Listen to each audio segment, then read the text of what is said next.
Hey guys, you are watching your anime world. How are you all? Please support to subscribe this channel for watching new interesting stories. So in this video, we will see what if Deku's fake relationship with Katsuki turned into real love. Here is short summary. When Izuku proposes that Katsuki fake dates him to get back at the green-haired's ex-boyfriend, Katsuki's first thought is, no. He's loved Izuku for more than half of his life. Why the hell would he willingly put himself through hell in the form of pretending to be boyfriends? Spoiler. He says yes to Izuku and consciously walks into his own death trap. Death by fake dating your childhood best friend who you're in love with.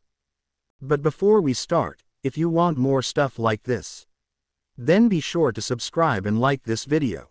And if possible share this video with your friends. Now let's start the story. It's a damn quiet night when Izuku asks him the question. They're lying on Katsuki's bed, comics in hand, with Izuku tucking into the blanket, Katsuki's blanket. In the dead cold of the night, he's been hogging the blanket entirely by himself and Katsuki lets him. It's one of their sleepover nights. Or whatever, a tradition since they were kids. The two would usually watch a horror movie, which Katsuki would immediately obliterate in a review on his Letterboxd account after watching, courtesy of Izuku's choice, or play some video games where Katsuki would absolutely destroy Izuku. Sometimes they don't do anything at all. Sometimes they just stay in each other's presence and then sleep. Honestly, Katsuki thinks that they should move past this tradition already. The blonde man has been thinking that since he was 12. He's 19 now, by the way. And every time he tries to tell Izuku that, hey, don't you think that it's kind of weird that we're still having sleepovers, Katsuki finds himself enjoying the routine and shutting his mouth instead. Katsuki swears to himself every single time that this will be the last sleepover. He'll tell Izuku next time, for real this time, that they're too old for this crap. Who the hell still has sleepovers at 19? They're grounky *** adults now, not a couple of brats playing Mario Kart and passing out on the floor. And well, it's really getting harder for Katsuki to not hold Izuku in his arms when the other boy falls asleep. Huh, do you hear yourself, Izuku? Katsuki asks, trying to mask his voice with indifference. His head had nearly snapped around and break when Midoriya Izuku casually asked him, "Kachan, wanna be my boyfriend?" Katsuki shifted uncomfortably because yes, he wants to be his boyfriend. Everyone in their right mind does, but he was the first one to ever want it, to become Izuku's boyfriend. Ever since they were 5, when he saw Izuku eating sand like some kind of monster, and little Katsuki had fallen awestruck. Ever since they were 10, when Izuku keyed Katsuki's bruise to make the pain go away. Ever since they were 12 and Katsuki tried to push Izuku away, but the latter stayed. Ever since they were 15, when Izuku held Katsuki as he cried for the first time. Bakugou Katsuki was the first one to want it. Okay. Get the *** in line. That question had played out in Katsuki's dreams numerous times, but it wasn't like this. Not when they were lying on the bed with All Might pajamas and the question asked so casually, as if Izuku was just asking him about what he had for dinner. Katsuki thought that it would be more romantic. Maybe in a rainy, tear-streaked setting, with thunder clapping in the background and Katsuki looking like some tragic love interest in a romance movie. Or maybe under the fireworks at some stupid summer festival, where Izuku's face would be lit up in colors, and Katsuki would finally get to pop the question. Perfectly, Kachan, Izuku answers. He's dropped his comic book now, lying on his side while facing Katsuki. The blonde man still has his comic book in his hand, eyes staring at the page, but not really reading it. Katsuki replies, "And you're serious?" "Absolutely," Izuku says. "My fake boyfriend, Kachan," he just now clarifies. As if that made it all make more sense. And somehow that makes more sense. Katsuki drops his comic book, turning to face Izuku. Internally, he thinks, "I want to hold your hand, and key your stupid face, and you're asking me to become your fake boyfriend." Katsuki props his head on one hand, narrowing his eyes. "No you shithead, why the hell would I do that?" Izuku sits up and pouts. A reflex that Izuku has developed over the years whenever Katsuki says no to him. Spoiled little brat. But Kachan. Izuku stops midway and Katsuki just stares at him, allowing the green-haired boy to internalize just how absurd his suggestion is. Heat starts to rise in his cheeks. Yeah, Katsuki lies down on his bed. Hear how crazy you sound, nerd. It's not that crazy. Izuku lies down beside him. Katsuki feels the bed shift, the stupidly familiar warmth of Izuku's presence settling next to him like it always does. You're not even going to ask why I asked you? Izuku asks, still pouting. Katsuki could ask. He wants to ask, but there's this thrumming in his chest, loud and insistent, drowning out every logical thought. So, Katsuki just hums, staring at his ceiling. He looks at the wall clock in front of them. It's already 10:30 in the evening. Too late for Katsuki, and too early for Izuku, but they've already finished watching a movie, and there's no new game to crush Izuku in. The blonde man reaches for his phone, trying to distract himself and not think about what Izuku just asked of him. Because, well, what the F***? He scrolls absent-mindedly, not really paying attention to his feed, hoping to just distract himself from the absurdity of what Izuku just asked, when Numskull 3000's post shows up. Katsuki thinks. So this is why the nerd proposed his completely normal idea to which Katsuki would have said yes if he was a weaker man. Izuku's ex-boyfriend's new post is a picture of him with another man. His lanky forearms are wrapped around the other nameless man's waist. He has an ugly grin on his face that Katsuki would kill to wipe off. He never understood why a pretty guy like Izuku would date an ugly guy like this thing, but according to Mina, it's a canon event. For pretty people to date ugly men. You'd never catch Katsuki doing that though. Dating ugly men, or maybe just dating in general. Katsuki hears Izuku groan beside him. He's been watching Katsuki scroll on his phone. Katsuki doesn't mind. Izuku always does this anyway. Sometimes when they can't sleep, they'd scroll through a dating app together using Katsuki's account and Katsuki would give Izuku the authority to swipe right or left on his behalf. Katsuki, again, doesn't mind. He doesn't really date people he talks to there anyway. Katsuki barely talks to people on that app. He just has it downloaded because Izuku made him. See, Izuku whines. That's why. Katsuki lets out a small chuckle. So this is why Yorkie*** wants a new boyfriend so bad. Come on, Kachan. You want to make him jealous. Not really that. Izuku huffs. He made a fool of me. How can he post that a week after our breakup? When Izuku and Gollum broke up last week, Katsuki was the first to hear about it. It was 11 in the goddamn night when his phone rang, and before picking it up, Katsuki has made it his decision to kill whoever called him if someone didn't die. Someone better have died, but when he heard a familiar sniff on the other line, all of his annoyance dissipated into thin air. Someone was still going to die though. Whoever the hell made Midoriya Izuku cry will have a very slow death. He quietly led Izuku in that night, then ran off to the kitchen to grab some damn mint chocolate ice cream that Katsuki and his whole family hates, but is still bought for when Izuku comes over. The green-haired man cried his eyes out that night, saying something along the lines of "He broke up with me, Kachan, the nerve of that guy, and why would he do that?" And Katsuki kept his mouth shut the entire time because all he thought of was, good riddance. That thing is probably Izuku's third boyfriend, and the first one to actually dump Izuku. If Katsuki's memory serves him right, it was always Izuku who put a stop on his previous relationships. The nerd had playboy tendencies. Not in the suave, charming way, but in the awkward, I've got too much emotional baggage for long-term relationships, kind of way. It's never serious, Izuku has told him so. Sure, Izuku is a sweet boy, but his relationships usually just last for 4 months tops. Boys, girls, it didn't matter. Izuku did like them, sure, but it always seemed like something was missing, like the relationships barely skimmed the surface, and this is objectively speaking. Not that Katsuki gave a damn about Izuku's relationships. Not that he is waiting on the sidelines, secretly hoping that none of them ever turn into something serious. Ha. A day after their breakup, Izuku was full of smiles again.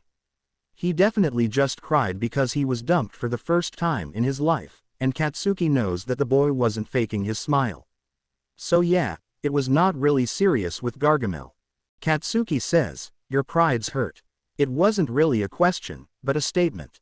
Izuku just smiles at him. The thing about Izuku is that he's always been a competitive little shit. Don't let his smiley, nerdy, stupid, pretty face fool you. He'd absolutely try to win in everything. Top of his class, check. Dominating debates, of course. In high school, someone offhandedly told Izuku he couldn't make the sports team, so not only did he join, but he became the damn captain just to prove them wrong. Even when it came to video games, he never lost to Katsuki without putting up a fight. So much so that there were times Katsuki just let him win to avoid the drama. And with Izuku's competitiveness comes an ego. Seriously, that's what Izuku gets for hanging out with Katsuki all his life. Katsuki also knows that right now, Izuku's pride is bruised. That's why he has yet again let his impulsive side to ask Katsuki to become his boyfriend. Fake boyfriend, whatever. Izuku's been always kind of impulsive when it comes to things, and Katsuki is also always there to grab him and say, "Why don't you take a breath and use your brain first, Izuku?" Izuku bites his lower lip. "It's an ugly feeling," he replies. "And it's just not that." Izuku frowns. "I heard that he's been telling people about how much I'm crying over him." At that, Katsuki scowls. "What a weirdo," he replies. "Said that I'm not able to move on from him," Izuku continues. "That's not even true. Zuku," Katsuki starts, "you shouldn't let Jabba the Hutt get to you. Screw that F*******. He doesn't deserve your attention anymore." "I do," a voice tells Katsuki. "You don't," another voice whispers. "Let him live in his crazy delusions." Izuku stares at Katsuki, big, green eyes full of specks, pulling the blonde man in. It takes all of Katsuki to stare back. "Thank you, Kachan," Izuku whispers. "I needed to hear that." Katsuki grins and the mood lightens. "Enough of that ugly F******. Are you hungry? Let's make some ramen downstairs." Katsuki groans. His space, once quiet and peaceful, is invaded when four blockheads sit on the same table as him. He tries to put up an annoyed face. Kirishima Eijiro takes the seat directly across from him. His toothy grin practically lights up the whole cafeteria. Ashido Mina sits beside the red-haired man, her pink hair standing out, laughter contagious and warm. She plops down her leopard print handbag on the table, trinkets making noise. Shiro Honta then takes the seat beside Katsuki, greeting the blonde man "Yo, cats," to which Katsuki only grumbled. And lastly, Kaminari Denki joins the table. He's dunce face to Katsuki. Katsuki first met Eijiro and Honta in a class during their freshman year in college. The three are engineering students while Mina majors in communications and dunce face in psychology. "Cots," Mina wails. "What?" as Katsuki's flat reply. Eijiro answers for her, "How's Izuku?" With that, Katsuki raises his eyes from his book to Weird Hair's face. "What about him?" Eijiro scratches the back of his head. "Well, how is he holding up?" When Katsuki's eyebrows knit together, Honta adds, "You know, with the breakup." Katsuki looks at them weirdly. These four blockheads are just as close to Izuku as he is. Okay, maybe not as close. Katsuki's got his own category in Midoriya Izuku's hierarchy of needs, but these four are also Izuku's friends. Izuku and Katsuki are practically glued together when they have the same free time, so Katsuki's friend group naturally met the green-haired guy too. He's sure they already know that Izuku's fine. They've already seen Izuku right after his breakup with Numbskull. Talked to him about it even. Izuku's fine as hell, taking it like a champ. Well, he doesn't really give a f***, minus the scratched pride. He's fine. Katsuki closes his book. "You guys talked to him?" Dunce face nods. "Yeah, but we're just worried. We heard that it hit him harder than he's letting on." Katsuki almost rolls his eyes if not for the fact that they are genuinely worried about Izuku. He was about to speak when Mina says, "We overheard Akio talking about how Izuku's a mess right now." At that, Katsuki freezes. "What the hell?" "Yup. Denki bites his sandwich, cheeks full as he continues. It seems like Izuku fell seriously this time around. No, the F asterisk. And as if on cue, Numbskull 3000 walks in, the other guy on his latest post clinging to his arms. Akio Watanabe. Katsuki finally remembers his name. Numbskull fits way better. The man has a flock of people trailing behind him, like he's Lord Farquaad, all of them looking at him with varying degrees of admiration or envy. And Katsuki wants to ask, why? What do people see in this guy? He's flaunting his new relationship with all the subtlety of a peacock. A very ugly peacock. Katsuki can't help but scowl at the sight. It's not just Akio and his flock of extras who walked in. Barely seconds later, Izuku enters the large cafeteria along with round cheeks, icy hot, and 4 eyes. They walk past Numbskull and Katsuki wants to laugh. He thinks, yeah sure, Izuku hasn't moved on from that F asterisk asterisk asterisk He didn't even notice his damn presence. Akio, he's even pretending to not see you. Now, what the F asterisk? What can I say? Numbskull says, playing it cool. He's probably seething with jealousy right now. An extra giggles. I would be too, another extra adds. If I were head over heels for someone and saw them with another man. Are these people actually crazy? Katsuki wants to stand up, but stays put instead. His hand grips the edge of the table, fighting the very urge to fling it towards Numbskull and shout, "You're delusional." These F asterisk asterisk asteriskers think that they know how Izuku is truly feeling right now. Katsuki can barely contain the growing anger inside him. They're not only mocking Izuku's feelings. They're completely misinterpreting it. What in the F asterisk asterisk asterisk did Numbskull tell people? Why is Numbskull trying to play the main character of some badly written high school drama? How the hell do they think they have the right to make assumptions about Izuku's feelings? The blonde man watches as Izuku and his friends start heading towards their usual spot in the cafeteria. When Izuku looks up, he catches sight of Megamind and his flock of ugly ducklings, oblivious to the growing commotion. Completely oblivious to the lies Numbskull has been feeding people. Izuku turns to his friends, calm and composed. He'll never find another man like you, the leech on Akio's arm says. Katsuki's grip tightens until his knuckles turn white. The final straw snaps inside him. He's a lit fuse ready to explode. The audacity of these extras, the way they twist Izuku's feelings, is the last straw. So this is what Izuku was telling Katsuki. This is ridiculous. Katsuki clenches his fist, standing up and purposely shoving past Akio's shoulder.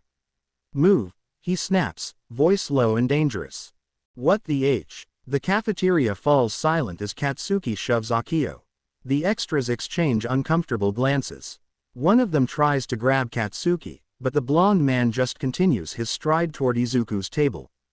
And then Katsuki sits beside Izuku, his furious expression softening as he slides an arm around the green-haired boy.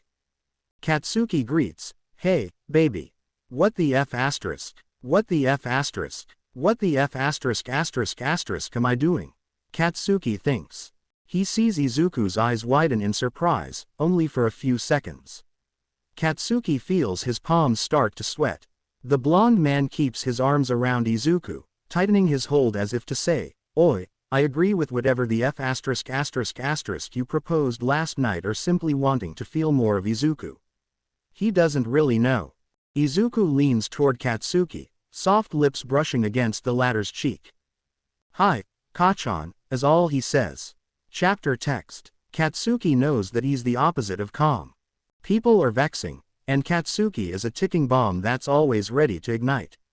It's not his fault that he's always graced with people's stupidity, yet he's still trying anyway, to not blow up people's faces when they say something that obviously wasn't thought through before being spoken. But it's hard to not cuss people out and tell them to go to hell when blatant idiocy is laid out in front of him. So, Katsuki tends to lose his calm and composure, and he loses it in many situations. Like when Eijiro tells him to repeat what he just taught the red-haired for the 100th time. When someone tries to hit on him when he makes it clear that he's not interested. When he tries to bake and follow an online recipe, but it turns out that said recipe is flimsy and lacks enough clarity. When minor problems get blown out of proportion in rom-coms because of miscommunication. Especially when minor problems get blown out of proportion in rom-coms because of miscommunication. Katsuki yells, "Jesus Christ, don't people not talk to each other anymore?" At the television when that happens. Izuku is always there to reply, but then the movie would end quickly, Kachan.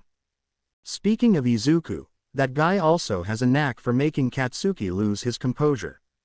Like the time he almost set the Bakugou's kitchen on fire when he insisted that he could help Katsuki with cooking. Or when he accidentally bumped over Katsuki's coffee and soaked the blonde's drawings. And Katsuki wouldn't be able to forget the time he was knocked over while Izuku was playing basketball, causing his nose to bleed. Izuku annoys Katsuki a lot. Like a lot. A lot is probably an understatement at this point. Annoy is also probably an understatement. By now, Katsuku's immune to it and barely loses his composure around the nerd anymore, just bites Izuku's cheeks out of annoyance and calls it a day. So when Midoriya Izuku keyed his cheek, Katsuki didn't expect to lose his composure so badly. He had to excuse himself after Akio left the cafeteria to splash his face with water. First, to help him cool his burning face. Second, to actually avoid combusting. Because, hell, Izuku just keyed his cheek. Keyed his cheek. He gets a key in the cheek and he pops a boner. Katsuki's acting like the goddamn that he is. For a 6-footer built with muscles, a permanent scowl etched into his face, and a reputation as a big, scary angry man, Katsuki's still a weak man. Kachan. Katsuki blinks, the familiar voice pulling him back to earth. Oh, as Katsuki's stupid reply. Where were we? Izuku laughs and Katsuki has to dig his nails on his hand to stop himself from melting. The green-haired boy's laughter puts everything to shame. It's the kind of laugh that lights up even the darkest room, carrying a sense of pure, unfiltered vibrancy that's full of warmth and makes Katsuki want to key him, and sometimes blow his face up because does he really have to be so beautiful when he laughs? The rules, Kachan. Oh yeah, right. Katsuki and Izuku were just talking about some rules after agreeing that, hell yeah, they were going to do this after Izuku's impulsive key *** rubbed up against Katsuki, and Katsuki pulled the stunt in the cafeteria after some idiots made it seem like Izuku was still hung up on his ogre of an ex. Right after Katsuki's last class of the day ended, he was greeted by Izuku waiting for him outside his classroom. Because yes, the two had memorized each other's schedules for the semester, including which rooms their classes would be in. The green-haired boy said nothing, entwined their hands together with a smile, and pulled Katsuki into the blonde man's car, telling him to drive them to the nearest diner with a mischievous smile. And after they arrived at the diner, ordered, and sat down, Izuku broke into fits of laughter. Katsuki did too, as the realization of his stupid little stunt earlier finally dawned on him. The rules, Katsuki repeats. Izuku pulls out his little notebook. If they were going to do this, then they were going to do this perfectly. Katsuki starts, "Can we tell anyone that this isn't real? My friends wouldn't probably believe us anyway." Izuku frowns at that, and Katsuki fights the urge to tell him that it's because his friends know that Katsuki doesn't even have the balls to confess to Izuku, let alone date him. Izuku nods after a few seconds. Yes, we can, Kachan. Izuku brings the fork to his mouth, eating the spaghetti, but the sauce ends up on the side of his mouth. I'll tell Ochako, Sho, and Tenya. I'm sure that they won't be telling other people. Katsuki just nods. You eat so messily, nerd. Izuku smiles sheepishly, and Katsuki brings his hand to Izuku's face, using a finger to wipe the sauce off. I'll tell Eijiro, Mina, Hanta, and Nari. I'm sure that they know that I'll kill them if they breathe a word about this to other people. PDA okay with you, Kachan? Izuku suddenly asks, eyes on his notebook as he writes down. More than okay. Yeah, whatever. Only when it's necessary though. Izuku adds, but Katsuki doesn't really give a shit. He'd key him right now. Izuku asks, and is it okay to post pictures of us? Katsuki nods and just watches as Izuku writes that down too. Then we'll also have to schedule dates for that, the green-haired man adds. Katsuki nods again, resting his chin on his hand. We already spend almost every day together. Izuku chuckles. Dates, Kachan, he repeats. Like going out in romantic public settings. Yada, yada, whatever. It's okay nerd, Katsuki replies, faking disinterest. How about attending social events together? Like parties? Katsuki nods at that too. Izuku jots that down before looking up to Katsuki. Do you have a few rules in mind, Kachan? Katsuki is quick to reply with, let's be exclusive. He doesn't bother to elaborate. Izuku blinks at him before erupting into smiles. Of course. And let's create a code, Katsuki says. For when to signal the other that, I don't know. Katsuki stops first and drinks Izuku's iced tea, trying to put his thoughts into words. When things get awkward, Izuku suggests, how about plus ultra? The F***. Katsuki snorts, but doesn't say no. Izuku reads his notes. PDA is okay. Posting to each other is okay. Go on dates, attend events together, be exclusive, and say plus ultra when things get awkward. Izuku grins. Any more rules, Kachan? Katsuki shakes his head. I can't think of anything anymore. You. Izuku hums and it takes almost a minute before he says, no falling in love. Katsuki steels himself. The green-haired man laughs. It's like we're in one of your favorite romantic comedies. Katsuki rolls his eyes. You watch too many movies. You watch too many movies. Izuku says. I'm not the one on Letterboxd. Katsuki just pinches his cheek. Yeah, no falling in love, he says as if he's not already. In love with Midoriya Izuku. Has been for more than half his life. Katsuki's hand wraps around the doorknob, his fingers tightening as he slowly pulls the door toward him. With a gentle push, it clicks shut, the finality of the sound lingering in the air. Izuku's room is the polar opposite of Katsuki's. While the blonde man prefers a minimalist and tidy space, save for his one shelf of DVD movies and mathematics books, and the large space taken up by his drum set, for the reason that it'd be a hassle to maintain and clean, the green-haired boy's room is a display of vibrancy and passions. There's a tall glass cabinet showcasing an impressive collection of figurines and comics, and Katsuki wonders how much money he'd make if he sold them.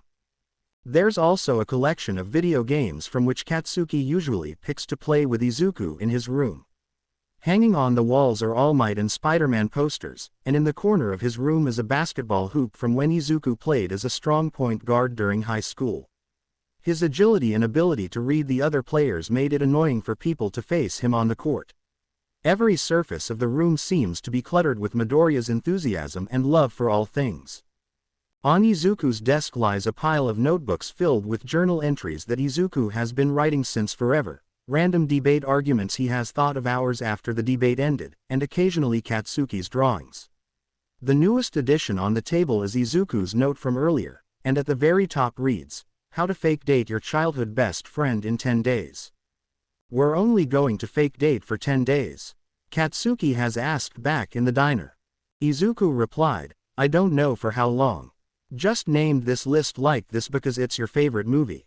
Katsuki chuckled. Back to the present, Izuku and Katsuki are now sitting together, with Katsuki trying to teach Izuku about statistics after Izuku bitched about learning mathematics when he's a political science major, insisting that it was pointless. Katsuki argued that it's indeed not pointless, telling the green-haired boy that, it's literally just stats anyway, to which Izuku replied, for you, Kachan. For me it's hell. Katsuki knows that Izuku's going to ace it anyway. Sure, Izuku's strong suits are history, politics, law, and occasionally science, and yes, math has been his least favorite subject, ever since middle school.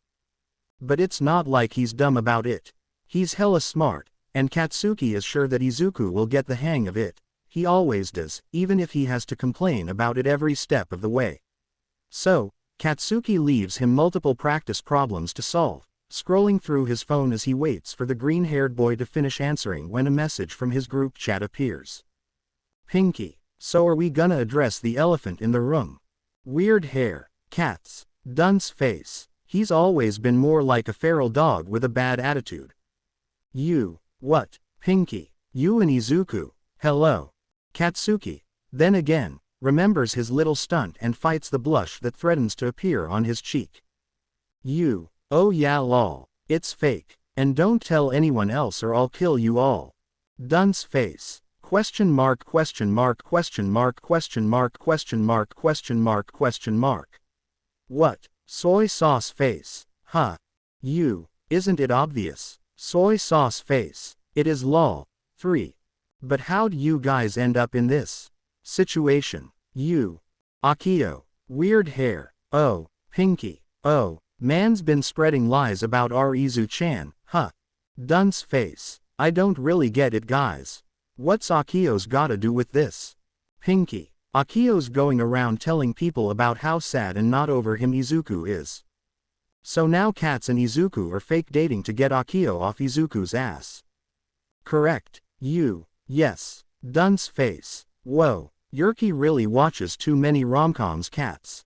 Stifu. Soy sauce face. And you are okay with that? The fake dating thing. Why the hell not? Weird hair. WDK. Maybe BC you are madly in love with her now fake BF, degree. Katsuki pauses before replying. His friends have known for ages that Katsuki is in love with Izuku. They've seen him drink away his sorrows every time Izuku gets a new significant other. They've told him countless times to just confess to the damn green-haired guy. And Katsuki always insists that he won't, because Izuku is his best friend, and he doesn't want to ruin that. He keeps saying that this feeling will pass eventually. It's been years, and it hasn't. It's whatever. Dunce face. So are you guys going to hold hands and make out in public lol? Katsuki blushes at that. Just not in front of you, dickhead. Dunce face. Mean. Pinky. You are disgusting Nari. But SRSLY Katz. This fine for you. 100% fine. The blonde man smiles at that. Corny little shits. Always worried about a big guy like him. It's not like he's going to die or anything. Actually, is it possible to die from a broken heart? Whatever. Katsuki was the one who actually kicked off this whole mess. He does want to help Izuku get those nosy people off his back. And the more selfish part of Katsuki wants to experience what it's like to be Izuku's boyfriend. Fake boyfriend or not, he'll take what he can get. Kachan. Katsuki is still wearing a smile when Izuku calls for him. Who's that? The green-haired man asks. You're smiling, Izuku points out, a pout forming on his lips. Absent-mindedly, Katsuki ruffles Izuku's soft hair. No one important, just the idiots. Katsuki replies and Izuku finally smiles. Oh, okay. Yes. I'll tell you guys more details tomorrow. Pinky. Okay. Just why no? If things go south, we're here for you babes less than 3. Soy sauce face. Lol not even a week yet we're ALR expecting the worst for our man. Instead of getting annoyed, Katsuki just rolls his eyes, almost fondly.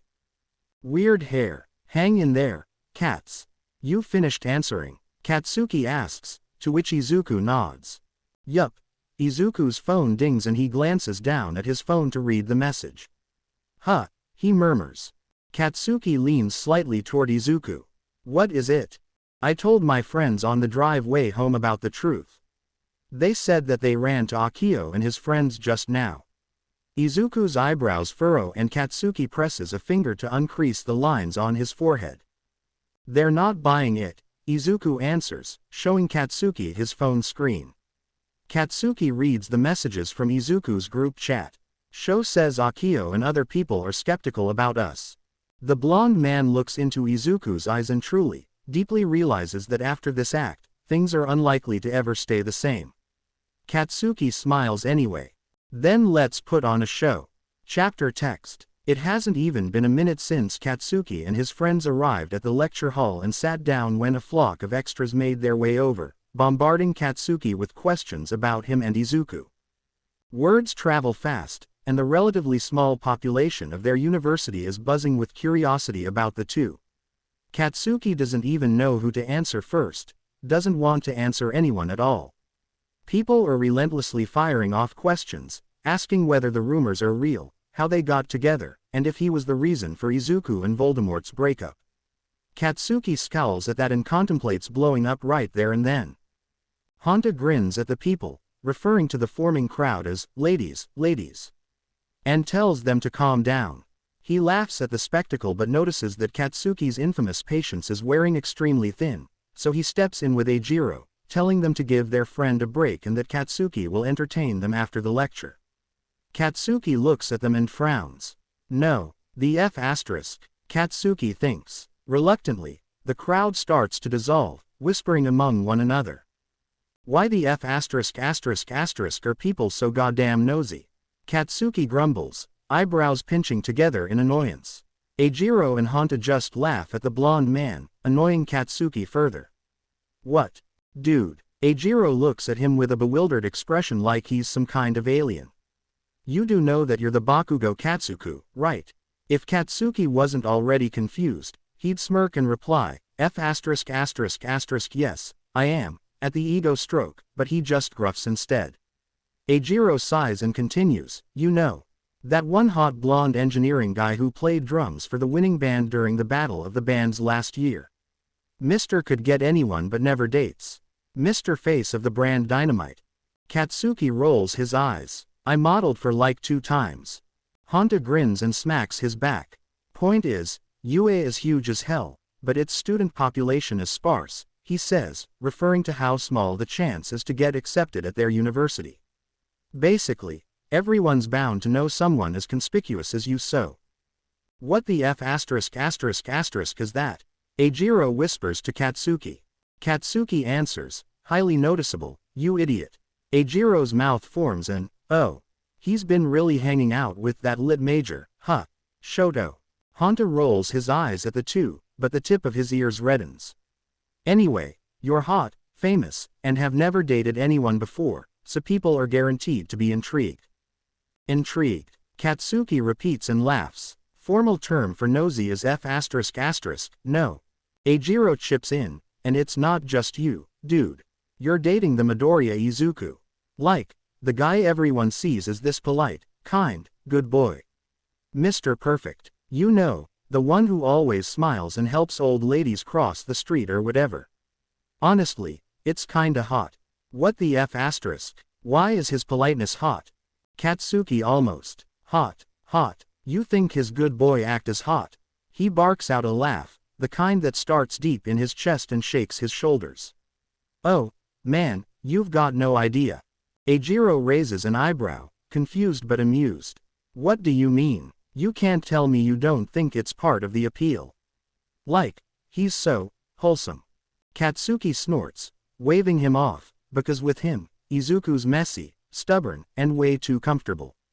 With Katsuki, Izuku isn't trying to be perfect, and Katsuki still thinks he's perfect anyway. Eijiro adds, and you yourself knows just how everyone suddenly loses their pants when he wears glasses and destroys the opposing team during debates. Katsuki considers. That, he can understand. He's attended a couple of Izuku's debates. During those times, Izuku wears his glasses. His eye grade isn't that high, so Izuku tends to not wear glasses at all, which Katsuki scolds him for because, even though it's not high, it could get worse, dumbass. And also because Izuku looks hot as hell with glasses. In addition, Izuku also dresses formally when he attends debates.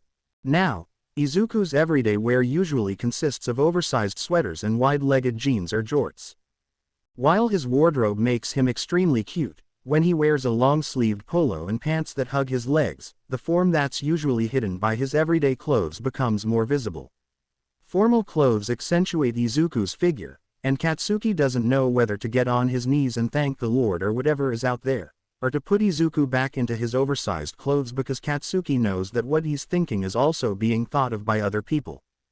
Izuku is attractive, very attractive, super attractive. Has Katsuki mentioned that Izuku is attractive? Again, Izuku is attractive, but he has this habit of calling himself plain. Every time he does call himself plain, Katsuki looks at him like he's grown another head.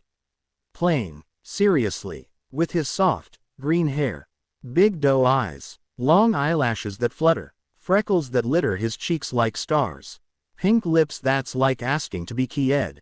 Whoa there, boy, stop. Not to mention his thighs, oh, his thighs. Katsuki dreams of being crushed by those thighs one day. Death by Midoriya Izuku's thighs. How fitting. Okay, stop. Bro. Katsuki is brought back to earth by Eijiro's voice. You okay? You're zoning out. Katsuki manages to croak out a weak yeah. The blonde man pinches the skin on his hand. He prides himself on his immense self-control over worldly desires. This is not the time to daydream about his best friend's thighs.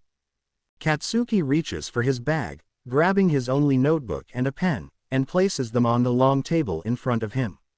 He looks down on the notebook, opening it to a blank page when a shadow falls over the desk. He glances up to find the Grinch standing in front of him. He almost forgot that this man attends the same classes as him. That's how forgettable he is. Eijiro and Honta, both sitting on either side of Katsuki, exchange a glance. Katsuki raises an eyebrow at the man in front of him. What? Is it true? Akio asks, his voice low. Katsuki answers, is what true? You and Zuku, Akio replies. Zuku.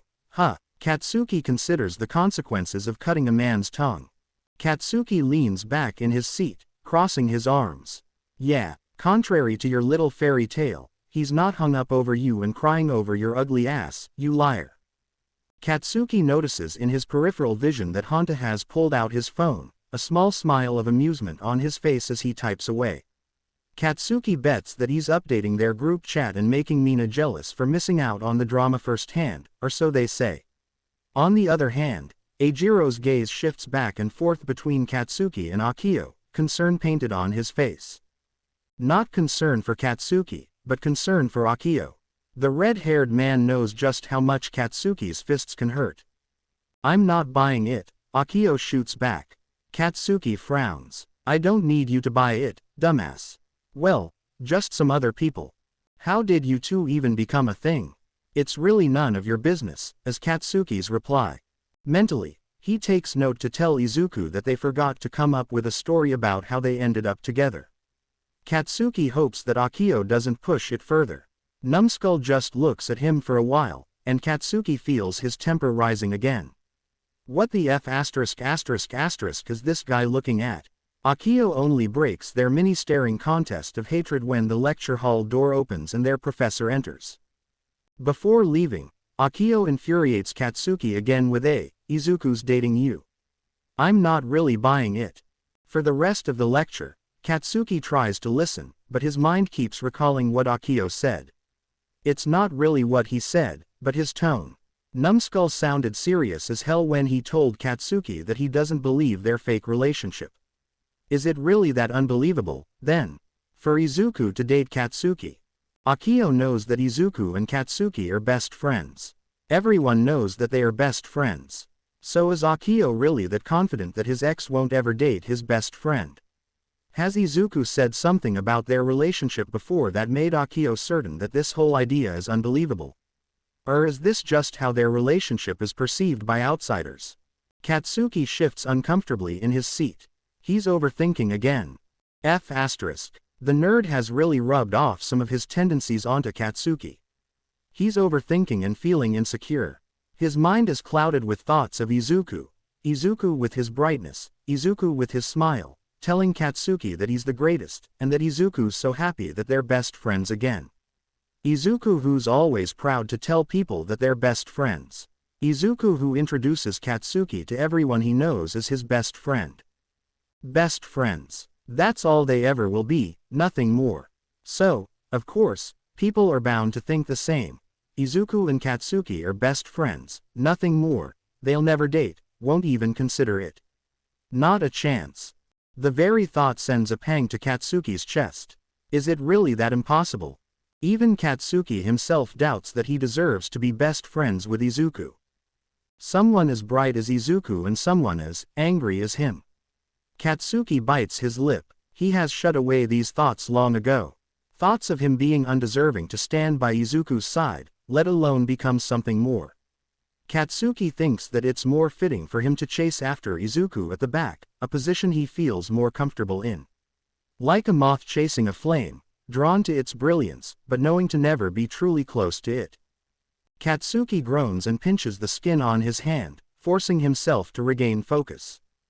This isn't about him. This is about Izuku. He's just helping Izuku by fake dating him, so he needs to keep his head in the game.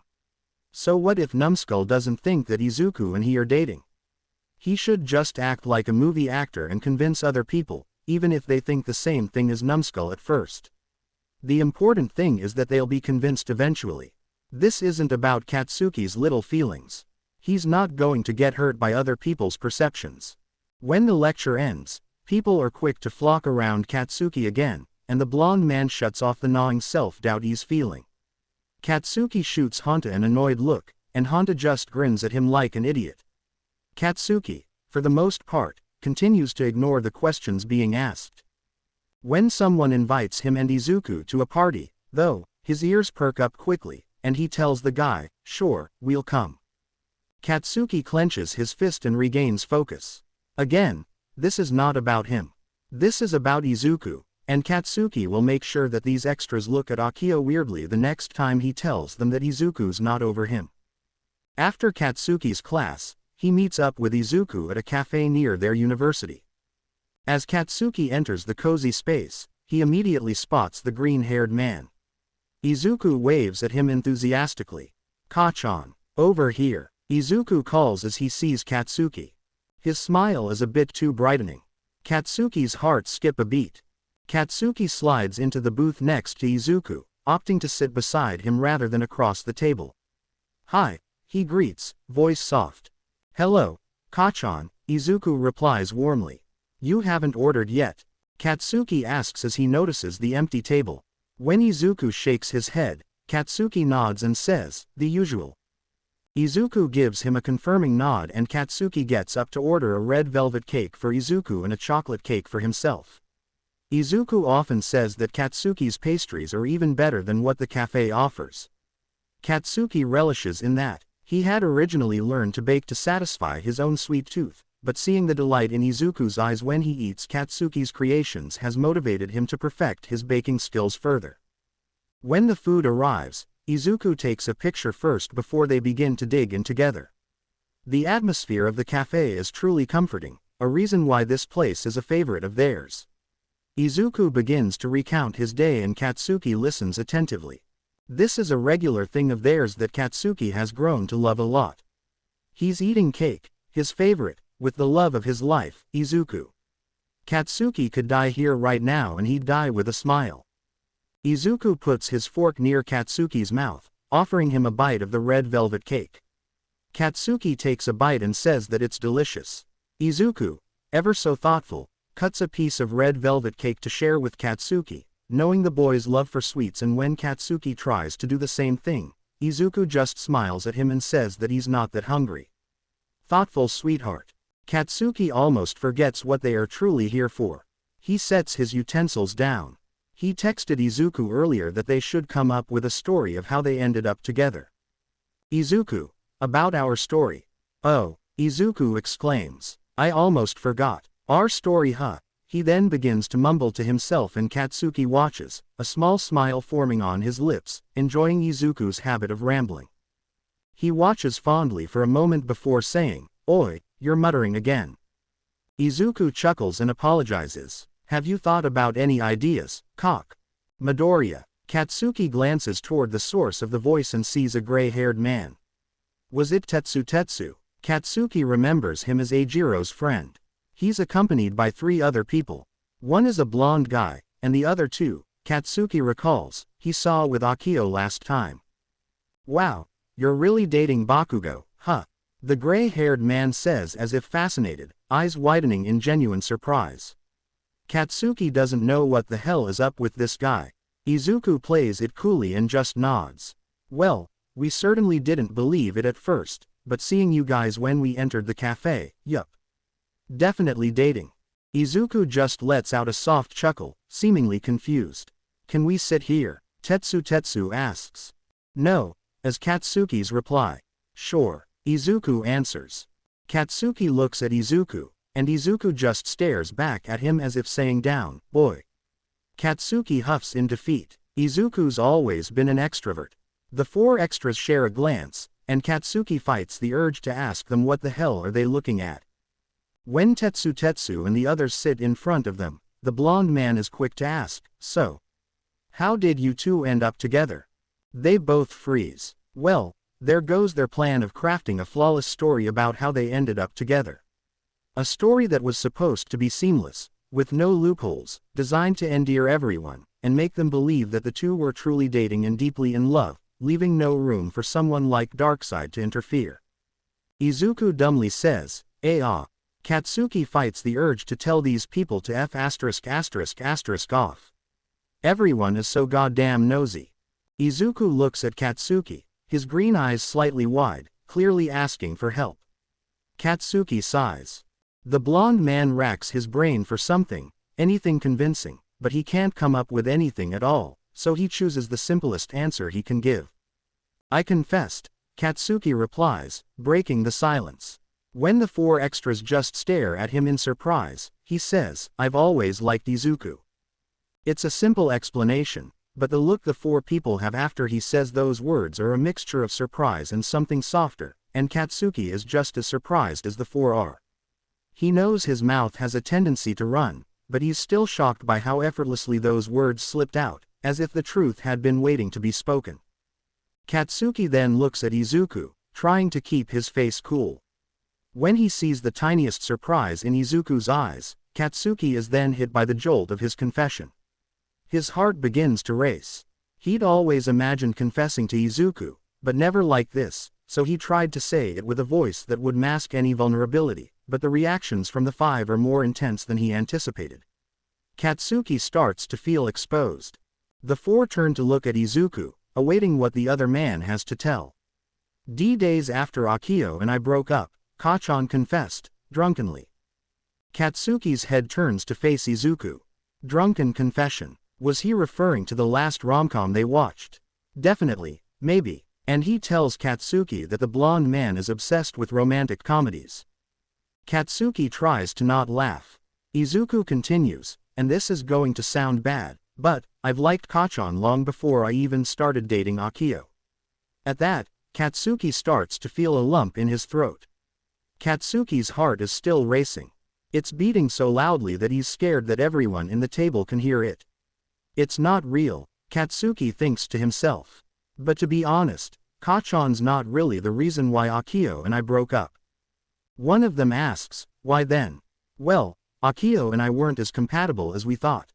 I dated him because he told me that he liked me. It was okay at first, I guess, but it seems like our incompatibility really started to show over time. Then, he broke up with me. It was about time anyway. And yes, he broke up with me, but it's not like I was heartbroken over it," Izuku explains. "I was fond of him for sure and I tried to grow my feelings for him, but," Izuku trails off, unable to find the right words. He takes a deep breath before continuing, "Anyway, even before Akio, I dated a couple of times, hoping my feelings for Kachan would fade. And I genuinely thought that they had faded. I always made it clear as well, to whoever I was dating that I wasn't ready for anything serious, it was just for fun and to enjoy the present. It was the same with Akio. When Akio and I broke up, and Kachan miraculously confessed while drunk, it just felt right to finally act on my feelings for him."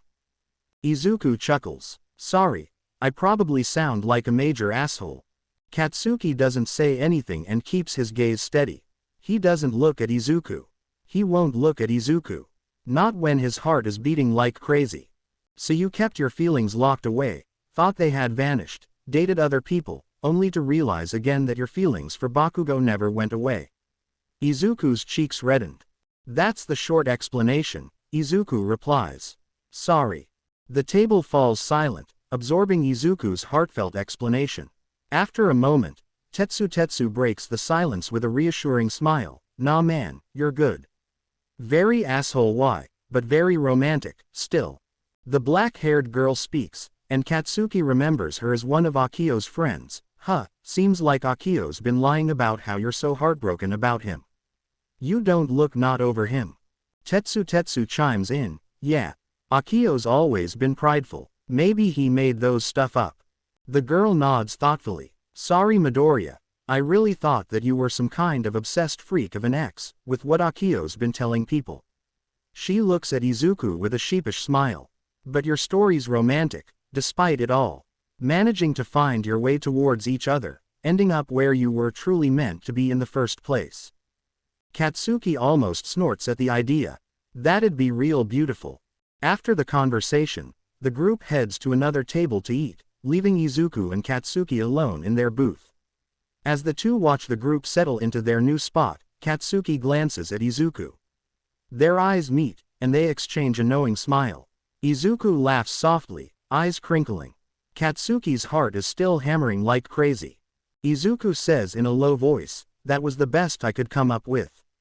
It's a miracle that they bought it." Of course. Katsuki thinks, "You don't have to tell me that, I know it already." Katsuki gives Izuku a small smile before he changes the topic. "I almost forgot Zuku, we're invited to a party. Next week, Friday at 8 in the evening. I'll pick you up." Izuku smiles and immediately nods. Okay. Then, the two return to finishing their cake, while Izuku eagerly dives back into recounting his day. Izuku describes his day with animated gestures, his hands moving excitedly as he talks. Katsuki listens attentively, as he always does, occasionally interjecting with a teasing remark that leads to their familiar playful banter. "So, you've always liked me, huh?" Izuku asks playfully. Katsuki grins, puts his best act. "This is not real. This is just for show." His knees don't have to feel weak. He doesn't like Izuku. He loves him. Katsuki flicks Izuku's forehead. "You wish, nerd." Chapter text. The loud music from the house reaches the road. Katsuki parks his car outside the house, the engine humming to a stop as he turns it off. He glances over at the man beside him. "Zuku, you look good already," he says as he fondly watches for the 100th time how Izuku fixes his green curls. This evening, Izuku is wearing a dark green long-sleeve shirt, its sleeves rolled up to his forearms and the first two buttons undone, revealing a silver necklace that glints subtly. The shirt is neatly tucked into white pants that fit him well, accentuating his waist. His freckled cheeks are slightly rosy, and his eyelashes are especially dark and long tonight. He looks good. Amazing. Perfect. Katsuki fights the urge to drive him home instead. Katsuki, on the other hand, is wearing a black leather jacket atop a white, low-cut top. His pants are black as well, though a few shades lighter than his jacket, secured by a silver belt. He's also wearing the dog tag that Izuku bought for him. His red eyes drift toward the house, where colorful lights are strung up. Izuku says with a smile as if reading Katsuki's thought of driving them home. "Let's go." Katsuki opens the car door and steps out, the cold night air brushing against his face. Katsuki has never been one for parties. First, he doesn't like loud, party music. Second, he's picky with booze, thanks to his mom's fine collection at home, and college parties can only usually offer a disappointing selection. Third, he'd much rather be curled up in bed or watching some corny rom-coms, preferably always with Izuku by his side. A couple of times, he's been kidnapped by his friends to attend these parties, and it always ends up with Katsuki, the only one sober, driving three idiots home. He had definitely only agreed to go to this party with Izuku in mind. Izuku, on the other hand, is the one who enjoys parties a lot, which is clearly shown when his smile widens as they step through the door, entering the party. Katsuki slings an arm around Izuku, with the loud party music pulsing around them. The green-haired man is immediately greeted by a couple of no-names, and Izuku responds to them with an enthusiastic smile. Within 15 seconds of their entrance, someone has already handed Izuku a red cup of booze. Izuku tilts his head back to the taller, and Katsuki looks down to him, gaze falling on Izuku's lips. The place is dimly lit, but Katsuki still catches the gleam of Izuku's glossed lips. Pre-game, Izuku jokes playfully, breaking Katsuki from his trance. He offers the red cup to Katsuki, and when the blonde man just scowls at it, Izuku laughs and downs the cup in one go, placing it after on a nearby table. The two continue to trudge down the hall, passing by a couple of clusters of people. Someone's crying on the stairs, a couple is making out on the side, and a group of people is huddled around a corner, playing billiards. The way people's eyes follow them curiously doesn't go unnoticed by Katsuki, and seemingly, Izuku too, as he holds Katsuki's hand and keeps Katsuki's arm slung around him. The place is thick with the scent of mingling colognes, and the cacophony of sounds, laughter, music, hushed whispers, reverberates through the entire place. Katsuki hopes that the thumping of his heart can be drowned out by these noises. When they reach a more relaxed and open area with bean bags and couches, they immediately spot a few familiar faces, and Izuku calls out to them. Denki grins widely, and Mina raises a hand, signaling them to come over. Katsuki. Mina gasps as they sit with her on the couch. Denki chuckles loudly. Holy shit, is this real? He asks and the group laughs. Dude, isn't it your bedtime by now? Shut it, Sparky, Katsuki replies. Katsuki scans the room as Izuku and his friends begin to talk. The blonde man notices Eijiro in the corner of the room, along with Honta and the host of the party. What was his name? Inasa. Katsuki honestly can't be bothered to recall. Thanks for the invite, though. The three of them are playing beer pong, and cheers elicit as Eijiro tosses a ball and it bounces once and lands neatly into one of the cups on the opposite side. He's not drunk yet, huh? Izuku asks, referring to Eijiro. Mutely, he wraps his hand around Katsuki's arms and Katsuki swallows. Katsuki's going to truly die tonight. Mina laughs, her voice ringing out over the music. Said he doesn't want to get drunk tonight. Katsuki continues to look over the room, his gaze shifting through various interactions. His attention stops momentarily on a group of people huddled on a different couch, beers in their hands. When Katsuki's eyes meet theirs, they quickly look away, as if caught in the act. These familiar faces belong to Numskull's friends. Their audience for tonight. Akio's not here though, Mina notes, cutting through Katsuki's observation. But his friends are. Izuku only lets out a hum, and Denki leans forward, his lips breaking into a mischievous grin. So, are you guys still going to carry out your little operation? Denki asks in a hushed whisper. Izuku looks at Katsuki, and then nods. Mina and Denki's eyes light up with playful curiosity. So, what are you guys going to do? This operation of theirs, as Denki likes to call it, is only known by 9 people: Katsuki, Izuku, and their respective groups of friends. Katsuki's friends are fully aware of his not-so-little feelings for Izuku.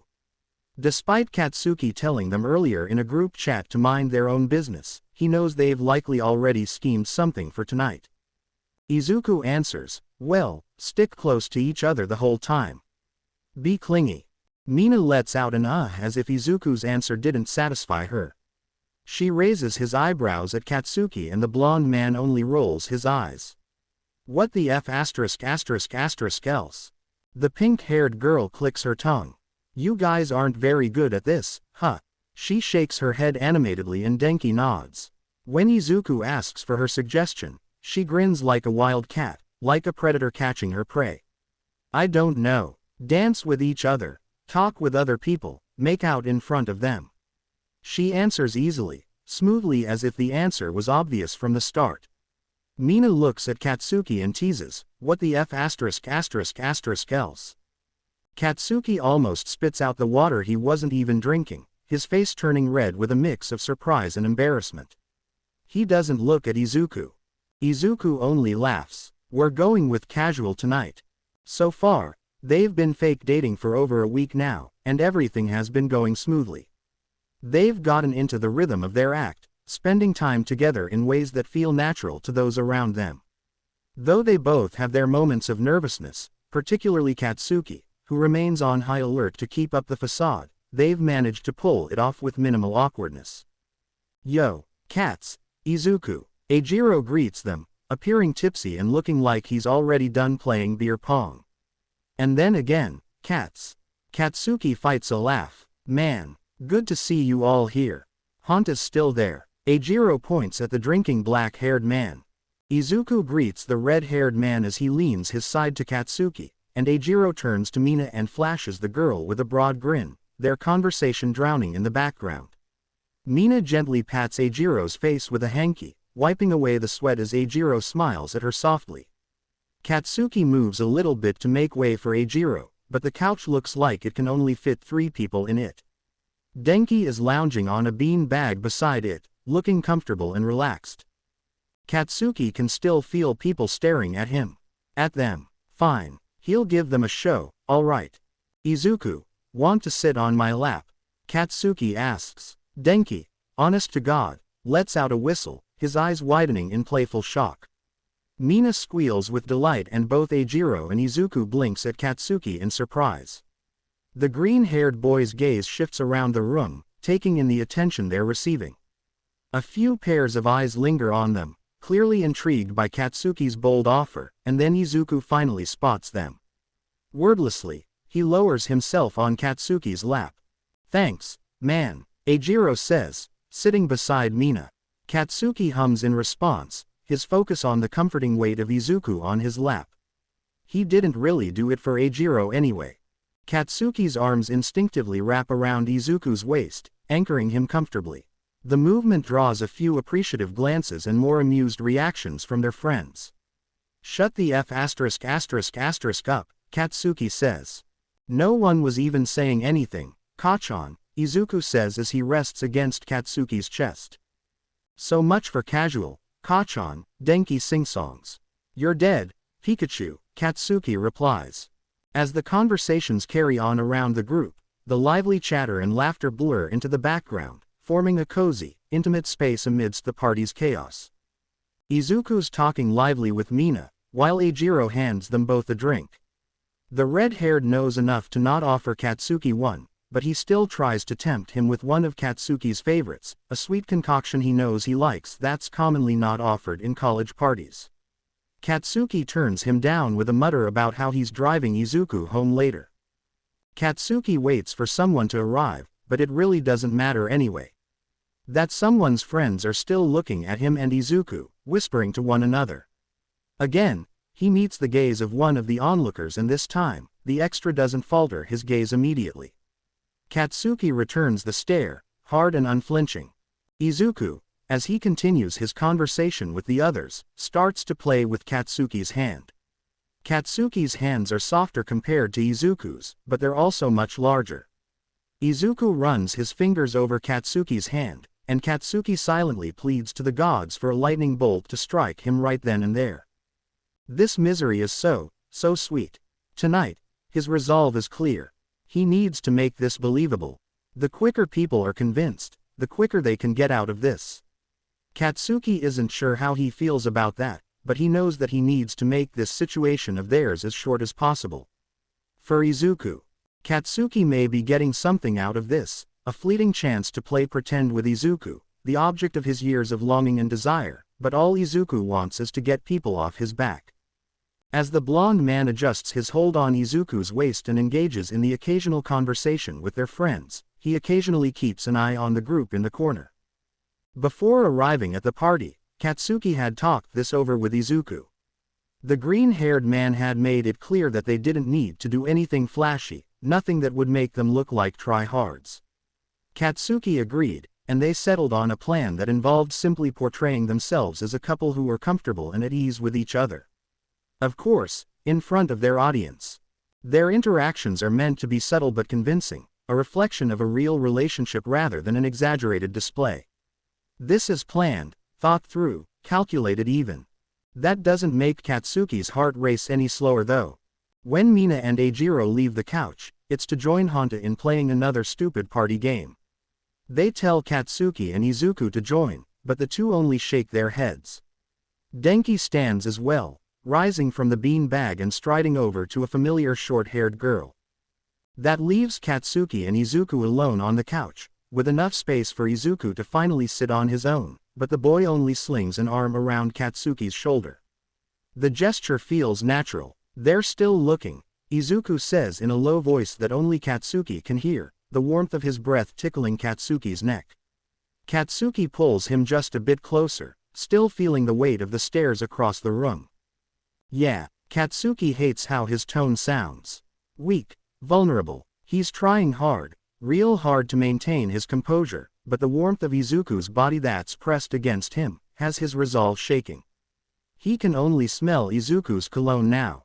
For a second, silence stretches between them again, the sounds of the party fading into the background, before Izuku breaks it. By the way, you look really handsome tonight, Kachan. Izuku smiles, soft and genuine, and shatters the growing tension inside Katsuki. So easily. That's so random. Katsuki huffs and slightly tilts his head. Only tonight. Always. Izuku laughs, his whole body moving with the sound, and the feeling of him pressing further into Katsuki is almost too much. Izuku's eyes crinkle and his cheeks are redder than Katsuki remembers. The blonde man brushes a hand against Izuku's cheek, the touch lingering for just a second longer than necessary. Izuku doesn't flinch. Instead, he leans into it, his eyes softening in a way that makes Katsuki's stomach twist. You smell like booze, Katsuki mutters under his breath, his thumb ghosting over Izuku's cheekbone. You drunk already? Izuku shakes his head, smile only widening. Nope, just happy. Oh, Akio. Katsuki and Izuku don't need to look at the corner to know who just arrived. They can hear the familiar chatter of Akio's voice, but neither of them bothers to glance in his direction or acknowledge his friends. It's not important right now. Katsuki keeps his focus on the task at hand, on Izuku. I really want to key you right now, Kachan, Izuku says. Katsuki feels his heart skip a beat. Yeah, you're drunk. I'm quite a heavy drinker, Izuku replies. I know, Katsuki thinks. They're going for casual, nothing over the top. There's no need to actually key, it just needed to be said, timed perfectly with Akio's arrival. So now, what? All that was supposed to happen was, be clingy. Is this still part of their play? Izuku isn't drunk. Katsuki knows that for sure, so does Izuku really want him to key him? For what reason? Would he just go that far just to convince people? Or is Katsuki supposed to say something back and not key him? Or does Izuku really just want to key him? What is Katsuki supposed to say? Supposed to do? The lines are real blurry tonight. Katsuki just needs to ask. It's that simple, but he really doesn't want to. The weight of Izuku's words linger in the space between them. Katsuki retracts his hand from where it rested on Izuku's cheek. His heart pounds in his chest, and the silence that follows stretches out like a string pulled tight, ready to snap at any moment. You do remember our signal, plus ultra.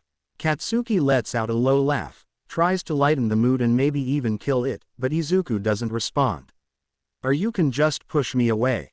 Katsuki be damned. His gaze briefly shifts to Izuku's lips before meeting his green eyes again. Katsuki leans in closer to Izuku, and then, yo, guys, have you seen Mina's? Oh. Honta's voice cuts through the moment, a chuckle escaping him as he walks by. Wrong timing. Sorry, cats. He leaves the two immediately. The spell is broken, and Katsuki's grip on Izuku loosens, his heart still racing. He grits his teeth, internally cursing the interruption. Katsuki asks, his voice gruff but laced with something softer, wanna go home and watch a movie instead? Think we've given them enough show tonight? Yes, show. Izuku looks at him, and Katsuki can't read the other man's face. Okay, Kachan, is all he replies. Katsuki stands first, offering a hand to Izuku, and together they leave the party behind. Chapter text. They don't talk about what almost happened at the party, and after that, everything becomes more of a blur. Days fog into each other, and weeks pass by so easily. Katsuki and Izuku have always been physical with each other, if ever that's the right term. Their touch became second nature. As kids, they would never be seen without holding hands, even in their sleep. Their childhood albums are filled with pictures of them playing, and you can count on one hand the number of photos where they aren't holding hands. During middle school, there was the constant roughhousing and shoving, which had been long resolved, but there was also the constant pressing of their arms together from being too close to one another in private. Even in the middle of not being okay, they couldn't stray away from each other. In high school, the brushing of fingers started, where neither of them pulled away. It happened so often. When one of them reached out to the other, their fingers would always touch briefly, and the touches would always linger a little bit too long. Then there were the habits they developed over time. the absent-minded fixing of each other's clothes, brushing a stray hair off one another's forehead, or constantly leaning close whenever they sat next to each other, no matter how much space was available. Izuku would always tell Katsuki to hold his wrist whenever they were in a crowded place so he wouldn't get lost, and Katsuki would aggressively pinch Izuku's cheeks whenever the latter acted too cutely, which, honestly, was basically every time the green-haired boy did anything or nothing at all. Katsuki never really thought hard about these things, even though sometimes they were all he could think about, because they came so naturally to the two of them, as if these casual touches were as natural as breathing, and Katsuki never liked touching. He would always slap a hand away or shove rather than be touched, but when it comes to Izuku, there's this persistent desire. A need to touch. And now that they are pretend boyfriends, Katsuki is free to hold Izuku's calloused hands. He's even free to have the shorter man grab onto his arm and to place a possessive hand on Izuku's waist. All in public, of course. Katsuki thinks there are two levels of physical touching with Midoriya Izuku.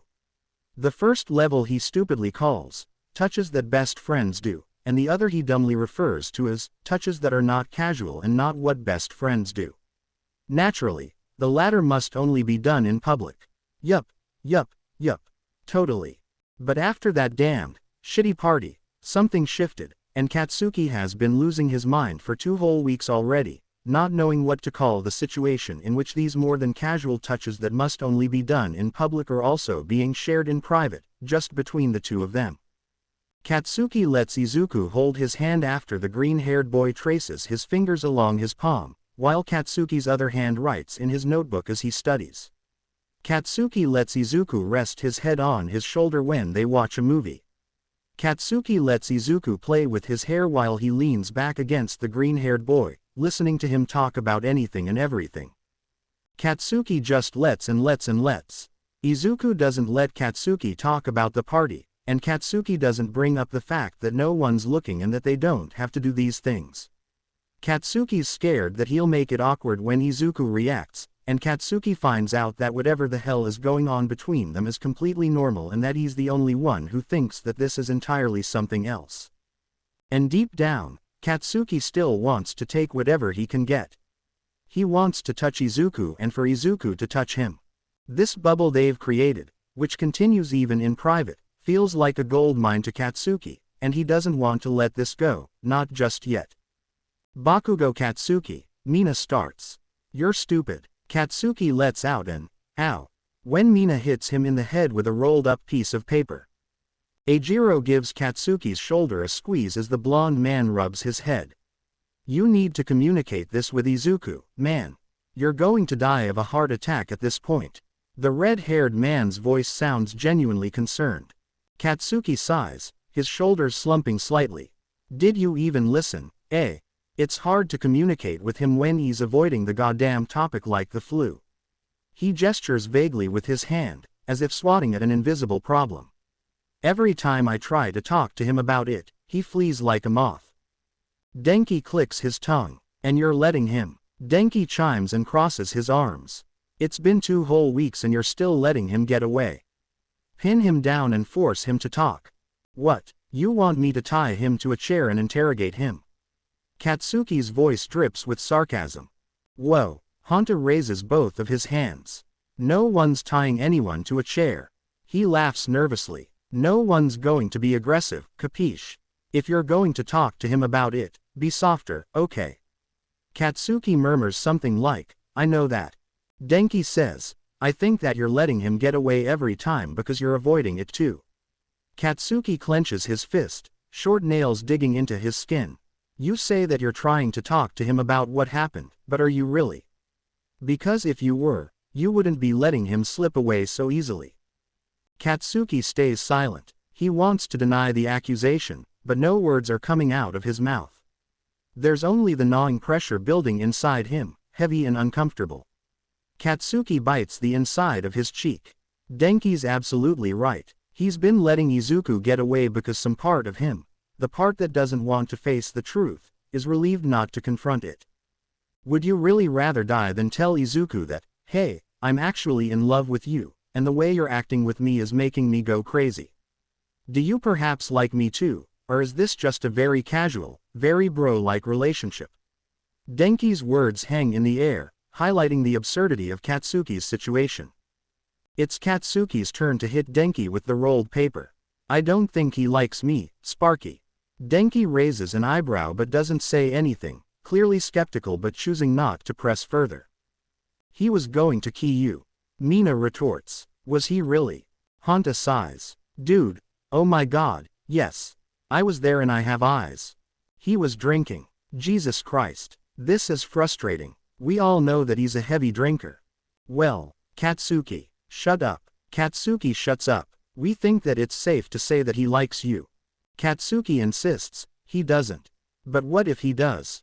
Mina presses. He doesn't. Katsuki's reply is firm. Denki is unconvinced. And how are you so sure? Katsuki answers, because he does not. Mina whacks him on the head again. Can I strangle him, guys? Please. Katsuki's replies prompt an exasperated groan from the whole group, their collective sigh echoing his frustration.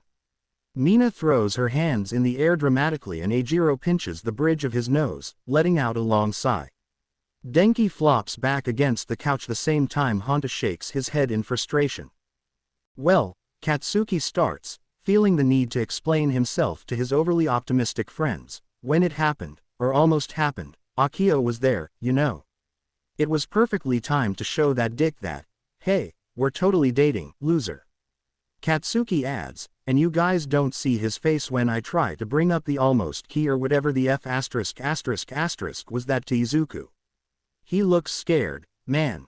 Eijiro gently rubs Katsuki's back. And with the other things, all the touching, I don't think that it means something either. Izuku's always been clingy to me. And not just to me, he's clingy with all his friends. He glances at Mina and Eijiro, both sitting on either side of him, who both scoot closer to him. You know him guys, he's always the type to hold people's hands, lend them a shoulder, and whatnot. I'm not a special case. Katsuki shifts uncomfortably in his seat. Mina and Denki share a knowing look before Denki speaks, totally. Izuku has held my hand a lot of times. Katsuki tries not to grit his teeth at the implication. Apparently, I cry a lot when I'm drunk, and he's always there to witness it. But he's not the type to caress someone's fingers while holding their hand. Mina continues, or the type to play with someone's hair. Eijiro hits the nail on the head, or the type to look at his friends like they're his world. Katsuki reddens. Shut the F*** up, he snaps, but the words lack conviction. Honta grins, clearly enjoying Katsuki's discomfort. See, you're not blind, too, Kats. Even if we don't factor in the almost key asterisk, because we all don't know whether it almost happened because of Akio or not, since Katsuki's a who won't ask Izuku, there are still hundreds of signs that he might like you. The first being that he looks at you like you're some precious diamond and not a dog who bites. First of all, I'm no. Second, he's always been like that, Katsuki retorts, referring to the way Izuku looks at him like he's the brightest thing in the world. Since we were kids, okay. He just finds me really cool. Honta and Denki snort at his words. Doesn't mean that. That he likes you, we know, Mina finishes his sentence for him. But what if he really does? Like you. Before Katsuki can reply, Mina adds, and don't say the, he doesn't like me, bullshit. It's just rhetoric. What if? Then I won't let him. Katsuki's reply silences the group. The clock hits 12 in the afternoon, and Katsuki starts to pack his things. The group stands up from the cafeteria table, but not before Eijiro says, you don't know that, Kats. If Izuku doesn't like you, you're not going to know unless you actually talk to him. Shut up, Katsuki murmurs, but there's no bite to his voice. Then, with a softer voice, Katsuki continues, I'll ask him, okay. Only to give myself a peace of mind that he doesn't like me. Mina and Denki exchange wide-eyed glances before miming zipping their lips, throwing away the imaginary key as they try, poorly, to contain their excitement. Katsuki glares at them. Honta smiles at him. You're the only person I know that so badly wants to be rejected, dude. Let's just drink your problems away. Katsuki shakes his head. 8 p.m. at the usual. No. The three nod at Honta, but Katsuki scowls. I'll pass. I'd rather study. Boo, shut up. Midoriya Izuku has always liked Katsuki. That's a fact that everyone and their mothers know, and like a person with perfectly functioning eyes and brain, Katsuki knows that Izuku likes him. Platonically, obviously. The green-haired boy first saw little Katsuki gaping at him in both fear and awe while little Izuku was eating sand on the beach near their hometown. At that moment, little Izuku decided that he would follow Katsuki for the rest of his life. Katsuki likes to think that his ego has inflated from big to gigantic because of Izuku, who doesn't go a day without showering him with compliments. He's just there, stuck by Katsuki's side, letting him know that he's this incredible person whom Izuku looks up to. It's an ego stroke for Katsuki, knowing that someone believes he's this awesome person. But more than often, beneath that inflated sense of self for show, Katsuki feels like a fraud. He likes to paint himself as someone strong. He wears his scowl-like armor and anger like a sword, believing that his bravado makes him invulnerable, hiding the cracks in his facade. Growing up in a tough love environment, filled with harsh words, high expectations, and little room for open affection, has left Katsuki struggling with his emotions. While Katsuki understands that his upbringing is rooted in love more than anything, it instilled a challenging mindset in him and made it hard for him to show love in return or be vulnerable. He often feels unworthy of affection, thinking he has to earn it through strength and success instead of just being himself. And so, during his younger years, Katsuki struggled with feelings of inferiority, which often manifested in volatile behaviors. He lashed out frequently, thinking that anger would shield him from vulnerability. It affected his relationships with everyone around him, especially Izuku. That has long been resolved. Izuku and Katsuki managed to reconcile at the end of their first year in high school, and Katsuki will spend the rest of his life protecting what's been once broken, but it doesn't make the old feelings stop lingering, though. There's a nagging voice inside Katsuki, whispering that he's not good enough, that he needs to prove himself worthy and live up to the expectations of others. And worse, there's now another voice telling him that no matter how much he changes, he might always be seen as the angry, brash person he once was. Every time Izuku praises him, Katsuki still feels a knot in his stomach. Katsuki still can't believe that he's worthy of Izuku's friendship. Yet, he has eyes, and he knows that Izuku's admiration is nothing but genuine, even if Katsuki feels like a storm cloud looming over a sunny day. But while Katsuki can accept the fact that Izuku admires him, the thought of Izuku having romantic feelings for him sends Katsuki's mind spiraling into a whirlwind of confusion and self-doubt. It's impossible, and if it weren't, Katsuki would not let Izuku, but it's still Katsuki's distant dream that he refuses to acknowledge. Katsuki's had his chances to bask in the warmth of Izuku's attention, to enjoy those moments where it feels like maybe, just maybe, they could be something more. But it's time to shatter that dream before it takes root, before it becomes something he can't control. He won't let himself hope for what he believes he doesn't deserve. The room is dimly lit, with only the flickering light from the television screen illuminating their faces. Katsuki and Izuku nestled together on the couch, the sounds of the movie's dialogue filling the room. They're watching 13 going on 30, and Izuku's eyes are glued to the television screen. It takes 40 minutes into the movie before Katsuki musters up the courage to ask. Izuku. Yes. About the par. Izuku shifts in his seat, and Katsuki fights a sigh. I love this movie, Izuku says, clearly trying to change the subject as he points animatedly at the screen. Katsuki looks at Izuku and calls the green-haired man again, but Izuku's focus remains locked on the movie, his cheeks slightly flushed. Look at Jenna's face, she's so surprised. There it is again, the avoidance of the topic. The voices of Katsuki's friends fill his head, each one echoing with advice that feels both useless and frustrating. They tell him to be brave, to face things head-on, but sitting here, caught in this web of uncertainty, he feels anything but brave. They've been dancing around it for weeks, and as much as Katsuki is scared to ask, he's really going to lose his shit anytime soon. He just needs an answer, and it wouldn't matter whether he'll like the answer or not. Let distant dreams be shattered. He just wants to stop feeling scared himself. Izuku. Katsuki raises his voice slightly, but still soft enough. I need to know the answer. I need to know that you don't like me that way. Break my heart.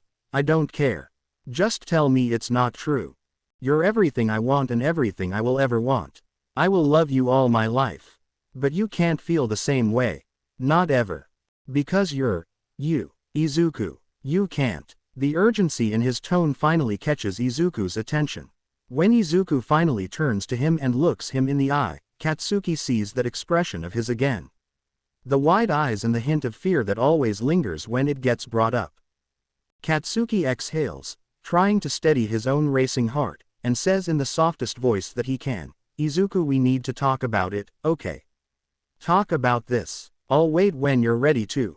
Izuku bites his lower lip, and after a beat of silence, he turns back to the television. Talk about what, Kachan? Katsuki's eyebrows furrow in frustration. Us. Whatever the hell happened during the par? Nothing happened, Katsuki. I wasn't thinking clearly back then. Izuku interrupts. His answer is vague, but at the same time, it's everything. For a moment, Katsuki is at a loss for words, the weight of Izuku's denial hanging heavily in the air. He got what he wanted. Izuku doesn't feel the same. But knowing that stings more than he wants to admit. The relief he expected is overshadowed by an ache in his chest, a reminder of everything he thought might be possible. After a while, Katsuki gets up, telling Izuku that he'll grab some water. He twists the knob and the door opens with a slight creak, allowing a brief rush of light to spill into the room, cutting through the dimness. He steps out, and as the door closes behind him, the light vanishes almost immediately, leaving the space in its former shadow. Katsuki presses his back against the door and feels his heart shatter. That night, Izuku asks him to stay and sleep beside him. There are a million questions running inside Katsuki's head, and a feeling of frustration and bubbling confusion swirls within him. But above all, he's utterly helpless and in love, so Katsuki stays. Chapter text. You gave him your bread. Izuku looks up at the familiar voice, spotting a blond little boy, a few inches taller than him, with his eyebrows furrowed and a slight frown on his lips. Izuku scoots over and pats the empty space on the bench beside him. As all Izuku says. The blond boy sits down and crosses his arms. Bluntly, he says, "You're stupid, Deku. Kachan. We can't say bad words." Kachan just grins at the same time Izuku looks around to make sure no one else heard. Says who? He asks, tone dripping with playful mischief. Because I definitely can. Stupid. Kachan repeats to get a reaction out of Izuku. Flustered, the green-haired boy tries to shush him, his hand darting out to cover Kachan's mouth. But Kachan, always quicker, dodges effortlessly. You're bad, Izuku says, but the corners of his mouth betray him, a smile threatening to break through. Kachan laughs. And you're not thinking, Kachan retorts. What are you going to eat for lunch now? Izuku doesn't answer, so Kachan continues, stop playing hero because you're not one. You're not his mom either, it's not your job to make sure he eats. Izuku just hums. The green-haired boy understands and hears his Kachan, but he also hears his mother's gentle voice in the back of his mind, reminding him to always be thoughtful and giving. Although Izuku is an only child, before he and his mother, Inko, moved to the city, they lived with Inko's parents and her sibling, along with their children. It was a crowded household, and money was always tight. Izuku grew up learning to share what little they had: meals, clothes, space. It became second nature to him. He wasn't unfamiliar with skipping seconds at dinner so his cousins could have more, or wearing hand-me-downs without complaint. When Izuku's father found a stable job abroad, Izuku and Inko were able to move to the city, and Inko continued to encourage generosity, her soft voice always reminding him that they were fortunate in other ways, even when things were hard. So, to Izuku, giving someone his lunch didn't seem like a big deal. It just felt right. It's okay, Kachan, Izuku says. I'm just going to eat at home. Kachan looks at him for a moment before the boy says, stupid. The blond boy stands up abruptly, but before he leaves, he tosses a plastic-wrapped sandwich into Izuku's lap. Izuku smiles and runs up to Kachan, holding the sandwich close to his chest. When their classes end, Izuku, Kachan, and some of the other kids from their class head to the playground to play while waiting for their parents to pick them up. Laughter fills the air as their classmates run around, playing tag or running around. Kachan usually doesn't get picked up by his parents, like today, but he always sticks close by Izuku, waiting for Inko to show up, so he can walk home with them. Kachan never leaves until Izuku does. "Isn't he going to play with us?" one of Izuku's classmates asks, pointing at Kachan, who's idly sitting on the swing with his back facing them. Izuku smiles. "No, Kachan only plays with me." Another boy, Daichi, looks at Kachan. He's the same boy Izuku gave his bread to earlier. "Then you can call him so he'd play with us, Izuku-chan. It'd be fun to play with more people." At that, Izuku pauses. He stops playing with the small heroine figure he brought to school, the vibrant colors of the toy suddenly feeling dull in his hands. The other kids are looking at him expectantly, and his stomach tightens at the thought. He really doesn't want Kachan to play with them. They're not Kachan's best friends anyway. Izuku looks at Daichi, who just smiles at him. Izuku remembers the bread he gave to Daichi and how it felt nice to share, but this is different. Kachan isn't just anyone. He's his best friend. He's Izuku's. Izuku may share a lot of things, but he can't share Kachan. The green-haired boy bites his lip, hesitating to say something again when suddenly, a voice calls, "Deku." Izuku looks up at Kachan, relief washing over him. "Auntie's here. Let's go home." Kachan holds out his hand to Izuku, a silent invitation to help him stand up. Izuku looks at Kachan's outstretched hand for a moment, feeling the familiar rush of comfort it brings him. With a small smile, Izuku reaches out and takes Kachan's hand. "Okay, Kachan." Izuku had always tried to be the good boy. It was ingrained in him from the start. Smile politely, say the right thing, don't cause trouble. He grew up with the weight of expectations, spoken and unspoken, shaping him into someone who avoided confrontation, smoothed over conflict, and worked tirelessly to be liked. It became second nature to him, a survival tactic, a way to keep everyone at ease. But it was also a way to hide. It was the easiest way to keep his flaws from surfacing. That image, though, cracked when it came to Katsuki. With Katsuki, Izuku's selfishness became undeniable. He wanted things he had no right to want. It felt greedy, to demand that kind of intimacy. It was a bitter truth, one Izuku had tried to ignore. He'd spent so much time convincing himself that he was selfless, that he only wanted the best for others. But when it came to Katsuki, he wasn't selfless at all. He wanted more, and that realization left him exposed, uncomfortably aware of how deeply his good boy image had always been a shield. It's during middle school when Izuku first realizes that he likes Katsuki. It's during middle school when Izuku realizes that no matter what happens, no matter how much they fight or how far apart they may drift, they will always find their way back to each other. It's during middle school when Izuku realizes that Katsuki is just as incapable of leaving as he is. And as Izuku sees how much Katsuki values their friendship, Izuku decides that he won't let his feelings get in the way. He knows their friendship is important to both of them. Izuku has always been selfless anyway, so he decides to keep his feelings to himself. Lock them behind a door and throw away the key, never letting them resurface. Keep those feelings sealed away in a room with no windows, no cracks to let the light in, and no way for them to escape. A laugh, sharp and bitter, and then anger. You actually can't be serious. Izuku doesn't know what to say. He's never been really good at these moments, the messy inevitable endings. Izuku's hand twitches. He could really use a smoke right now. Too bad he's promised Katsuki to quit smoking. Izuku. The green-haired man still half-dressed, fumbling to pull his shirt over his head and fix his green hair, but nothing about him feels put together. Izuku. Izuku finally looks up and tries to show some guilt in his eyes. Sorry, is all he can muster. The man's voice cracks in anger. You're really dumping me. Right now. I'm really sorry, Haru, Izuku says, his voice almost mechanical, like he's reciting lines from a script. It's the same apology he's given before, but the weight behind it feels like a lie. Haru's words keep coming. Desperate now, pleading in their sharpness, but they start to blur, muffled in Izuku's ears. He had told Haru from the start, don't take this seriously. He'd been clear, or at least, he thought he had been. This wasn't supposed to mean anything, wasn't supposed to be something Haru could pin his hopes on.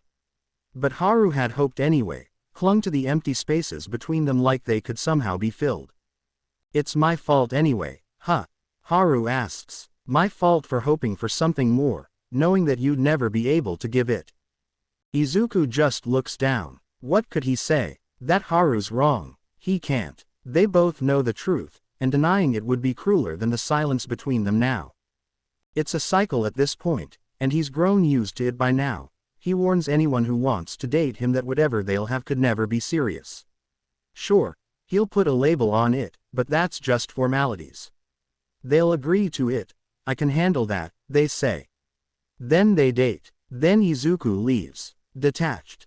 Most of the time, he breaks people's hearts, despite the warnings and the walls he carefully builds and sets. They hear the words but never seem to truly listen, always thinking they can break through, that they can be the exception. But if Izuku's lucky, sometimes the other person really has taken his words at face value. Like the girl he dated after Haru. They dated for a few months, casual and easy, like two people who understood their expiration date from the start. No fights, no hurt feelings. When it ended, she walked away, no questions asked. She'd been a real beauty, too, with sharp eyes, the kind that could cut through a room with just a glance. But that wasn't what caught Izuku's attention. No, what got to him was the way she looked just a little like him. The sharp edges, the confidence in her stance, the way her eyes could pierce through the pretense. When the similarities started to get through Izuku, he walked away. Then there was Akio. Akio was the first guy Izuku dated who went to the same university as him. He was the first guy to meet his college friends, Ochako, Shoto, and Tenya. The first guy he let his best friend, Katsuki, hang out with a couple of times. Akio was good. Not only was he handsome, with his brown hair and warm brown eyes, but he also understood the unspoken agreement that whatever they had wouldn't last. But somewhere along the way, Izuku started to notice it, the change in Akio's eyes, the subtle shift from contentment to quiet longing. Akio never said it out loud, never pushed him for more, but Izuku could feel it building between them, like a tension that hung in the air, unaddressed but palpable. Then one night, Akio asked him a question that opened old emotions. You like him, don't you? Akio's voice was calm, but his words hit hard. Katsuki. Izuku looked at Akio like he was insane.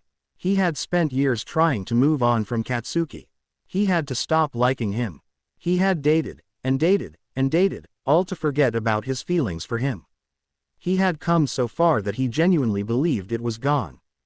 Akio dumped him that night. And like the crazy man that he is, Izuku found himself seeking comfort from Katsuki. He told Katsuki that he'd been dumped, pouring out his heart. He cried to Katsuki, allowing the other man to believe that he was hurt because he had been left behind, not because he realized that his love for Katsuki had maybe never truly left him. Just one question was all it took to unlock years of pent-up yearning. The effort of moving on felt futile now. Izuku thanks Akio in his head for not telling Katsuki his little secret, but he also loves playing out the scenario of chasing him with an axe in his head for spreading rumors about him. He scoffs at the message Ochako sent him. Akio's been really busy spreading rumors that Izuku has been crying over him. Hell, in what world? Now, Izuku would very much love to ignore the rumors until they die down. But besides not wanting to share Katsuki, he also doesn't like looking pathetic. Izuku's ego won't let him. He refuses to be seen as someone who's weak or needy, especially not over something as trivial as a breakup. Izuku doesn't think much when he breaks the question to Katsuki. Want to become my boyfriend, Kachan? It's a thoughtless joke, nothing more than a desperate attempt to make Akio stop. Just something thrown out there without considering the weight of it. They're sprawled on Katsuki's bed, comics in hand, and he's cozied up in the blanket, Katsuki's blanket, of course. It's cold, and Izuku has definitely been hogging it, but Katsuki lets him. It's one of those sleepover nights. Their tradition since they were kids. Usually, they'd settle in for a horror movie, which Katsuki would rip apart with a very short, but scathing review on his letterbox afterward, thanks to Izuku's choices. Sometimes they'd play video games where Katsuki would dominate without mercy. And then there are nights like this, where they do nothing but exist in each other's company. At 19, it feels a little childish to still be having sleepovers with your childhood friend, but Izuku never brings it up, too lost in how comfortable it is, how much he enjoys this routine. Do you hear yourself, Izuku? Katsuki's voice breaks through his thoughts, indifference tinged with something else that Izuku can't quite place. Izuku glances over at him, and almost replies that no, he might not even have heard himself. There's something in Katsuki's expression now, something Izuku can't decipher, and so, perfectly, Kachan, Izuku answers. He drops the comic back and lies on his side, facing Katsuki.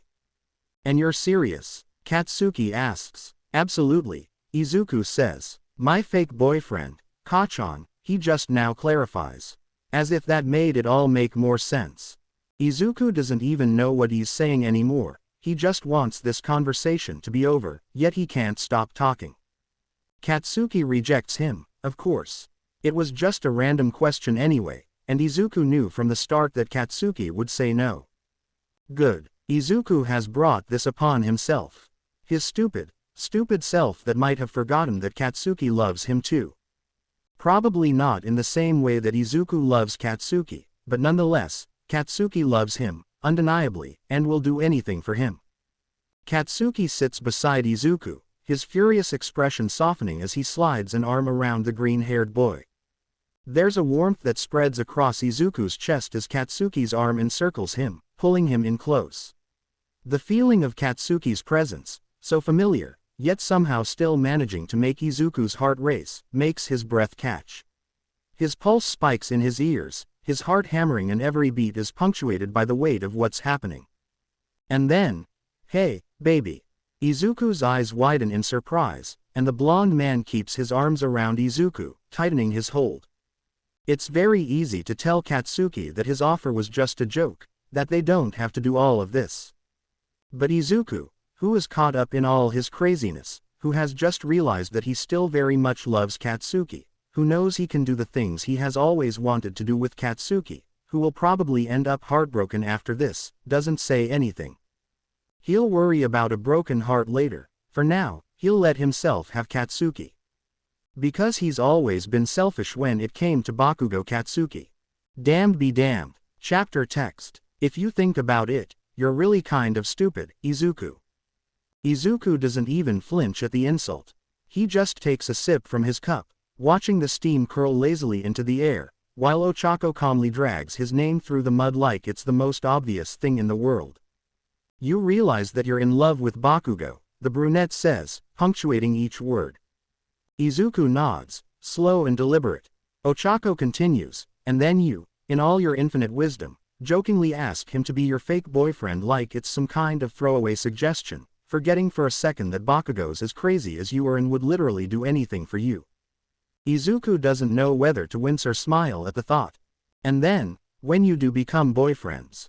Fake boyfriends, Izuku corrects. Whatever. Ochako waves him off, clearly done with his excuses. The point is, this whole fake boyfriend shenanigan you two are pulling out of your asses doesn't just stop in public. These boyfriend actions, they continue in private, like it's some kind of full-time job. She leans forward, jabbing a finger in his direction for emphasis. And you don't even try to stop it. I don't, ma'am, Ochako sighs. And then, you have the audacity to come here, to me, saying you're absolutely losing your mind over all the touching your so-called fake boyfriend is doing. Which, again, doesn't just happen in public, the only time and place where it should happen. It happens in private too. She narrows her eyes. But you know what the kicker is. You're the one who initiates all of it. Izuku blinks, catches mid-sip, and sputters. I don't initiate all of it. Really, Izuku. Izuku doesn't reply, only mumbling into his cup. And then, she drags the words out like she's narrating his tragic life story. You go and decide to ignore Bakugou whenever he wants to try and talk to you about the obvious, growing, definitely not fake nature of whatever the hell it is you two have going on. Jesus Christ, Izuku, Shoto whispers, eyes wide. Ochako nods furiously, like a preacher at the pulpit, before clasping her hands together and flashing a saccharine smile at their other friends. And that, Shoto-kun, Tenya-san, is what's been going on for weeks. Izuku groans, sinking lower in his chair until he's practically horizontal, his head buried in his hands. Tenya hums. You've always been a red flag, per se, Izuku, he says, the words so casual they might as well be a friendly observation. But I didn't know you were capable of being a red flag to Bakugou of all people. That catches Izuku off guard. Izuku jerks upright, his accusation hitting him like a slap to the face. A red flag to him? He asks, pointing to himself as if there's been some grave misunderstanding. I'm not. Shoto shakes his head. You shut him down every time he tries to have a serious talk about the nature of your relationship, Izuku. How is that not a red flag? And not just shut him down, Ochako cuts in. You deflect, you joke, you ignore him for days afterward, then cling to him the next day.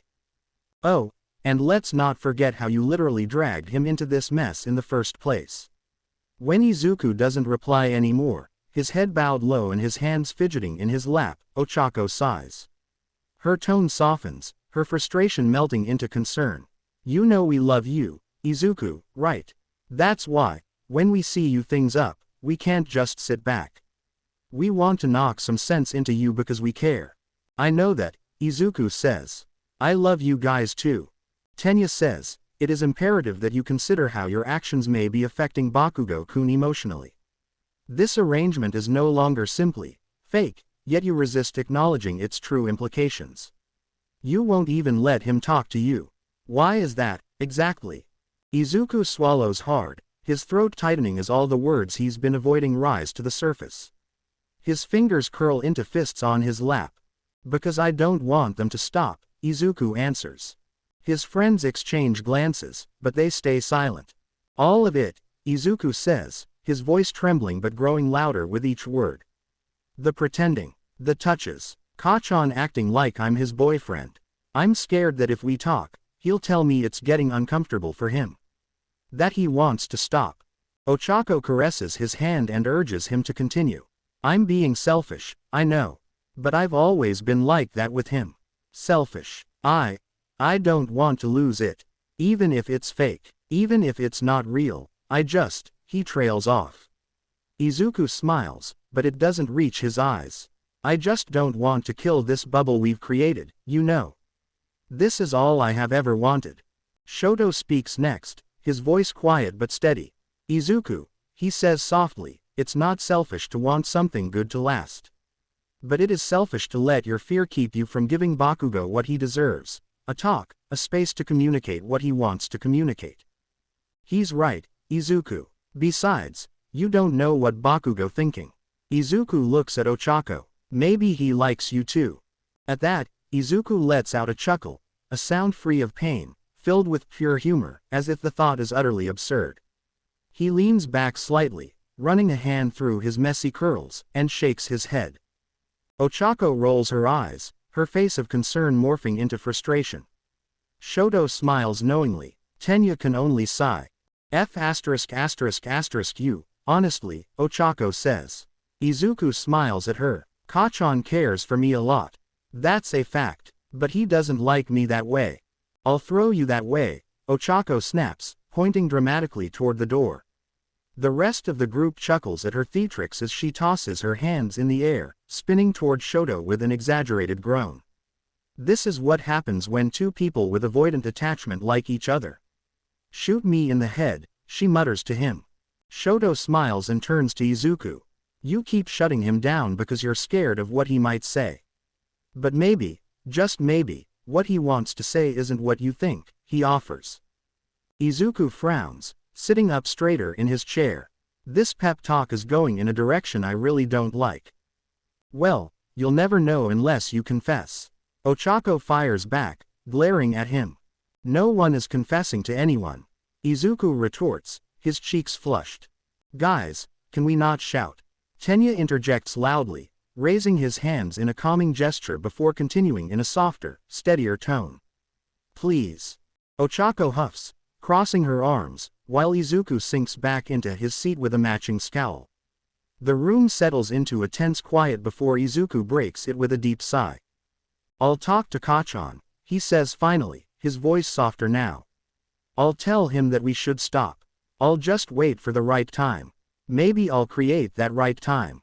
I've been thinking about it for days, actually, and I will. But confess. He shakes his head and offers a sad smile. I don't think so.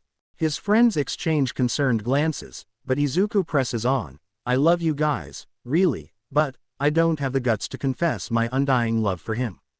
Izuku chuckles at his own words. I know how much our friendship means to him, and I'm already his person anyway. I don't want to be the reason our friendship falls apart. Not when we've worked so hard to rebuild it. I don't want to have another fallout with him. The room grows quiet again, his words hanging heavy in the air. Ochako and Shoto exchange a look, but neither of them presses him further, for now. Honesty won't destroy your friendship with him, Shoto says. Izuku only smiles at him.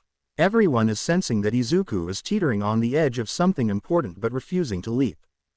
We just want what's best for you, Tenya says, his tone measured and calm, as he adjusts his glasses. But at the end of the day, this is your decision to make. Yeah, but if you it up, we reserve the right to say, I told you so, Ochako quips, earning a light elbow jab from Shoto, who clearly doesn't appreciate the timing of her remark. Izuku laughs and opens his mouth to defend himself once again, but the conversation doesn't go any further because at that moment, the door to the cafe swings open, the bell above it jingling sharply. A rush of light enters the space, and standing in the doorway, is Katsuki, like light spilling in, a presence that fills the room with familiar warmth and intensity. Oi! Zuku! Izuku's heart skips a beat. Katsuki's hair is slightly tousled, and his hands are stuffed into the pockets of his hoodie. He looks so effortlessly handsome that it makes Izuku's stomach twist in a way he desperately tries to ignore. Kachan, what are you doing here? Izuku asks, a smile tugging at the corners of his lips before he can stop it. Whisking you away, Katsuki replies matter-of-factly, his tone gruff but tinged with something softer. Something only Izuku seems to catch. Izuku laughs, and in that moment, all the anxiety, nervousness, and even the little bit of sadness he'd been carrying for the past few days vanish as if they were never there at all. It's always like this with Katsuki. Maybe that's why their fake relationship has lasted so long. Because when they're together, everything feels so effortless. Katsuki continues, we're going to the aquarium, right? For your silly, stupid Instagram account. Ochako whispers to Shoto. Shoto whispers back, they need to post pictures to convince people, no. Ochako can't help but smile, a mischievous glint in her eyes. She leans in closer, speaking quietly in a voice meant only for Shoto's ears, you're dumb like Bakugou. The two of them share a quiet laugh as they continue to watch the scene unfolding in front of them. Hey, Izuku retorts, it's not stupid. Katsuki raises an eyebrow, his lips twitching into a smirk. Katsuki is really, really handsome. Oh, yeah, then what is it, Zuku? Izuku's breath catches for a moment at the teasing tone, but he quickly recovers. His heart skips a beat, and he almost forgets what he was about to say. Okay, stop pouting, Katsuki adds, voice low and teasing, his hand brushing against Izuku's shoulder in a surprisingly gentle way. Izuku feels warmth spread through him at the touch, the lingering contact making his stomach flutter. I'm not pouting, Izuku insists, but the slight flush creeping up his neck betrays him. He's not sure what's more embarrassing, the fact that he can't control the heat rising in his cheeks or that Katsuki seems to notice every little detail about him. What the F***? Ochako whispers to herself. Fine, Katsuki gives in. You're not pouting. Now, can I whisk you away from here? Okay, Izuku says to Katsuki, his voice light. He grabs his bag, slinging it over his shoulder. Okay, Kachan, whisk me away. Katsuki rolls his eyes, but the corner of his mouth twitches again into a small smile. He grabs Izuku's wrist. Not roughly, but firmly, as if scared that he'll slip away, and tugs him toward the door, ignoring the way their friends watch with thinly veiled curiosity. As they walk toward the train station, Izuku dares to look up at Katsuki's profile. His sharp jawline, the way his red eyes seem to gleam even in the afternoon light. Everything about Katsuki feels painfully out of reach. Yet here he is, walking beside Izuku, holding onto him like it's the most natural thing in the world. "Oi," Katsuki says suddenly, pulling Izuku back to earth. You're quiet. Are you thinking some dumb shit again?" Katsuki glances at him, his brows furrowed, though his tone isn't accusing, just concerned in his own gruff way. Izuku laughs, shaking his head. "No dumb shit, I promise." "Good," Katsuki mutters. He hasn't let go of Izuku's wrist. "Let's go see some stupid fish." Izuku laughs. "They're not stupid." "Yes, they are," Katsuki replies. "Stupid fish," he repeats. Izuku rolls his eyes, a playful smile tugging at his lips.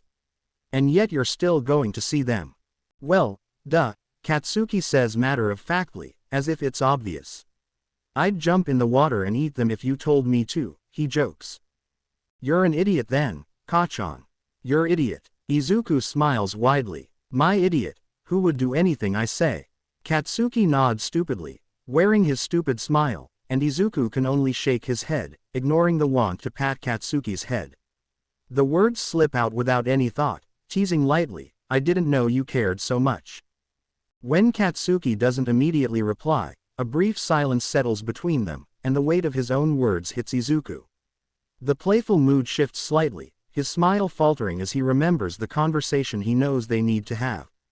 Caught up in the laughter, the teasing, and the closeness of the moment, Izuku remembers that, maybe after this, it's time to end this whole thing.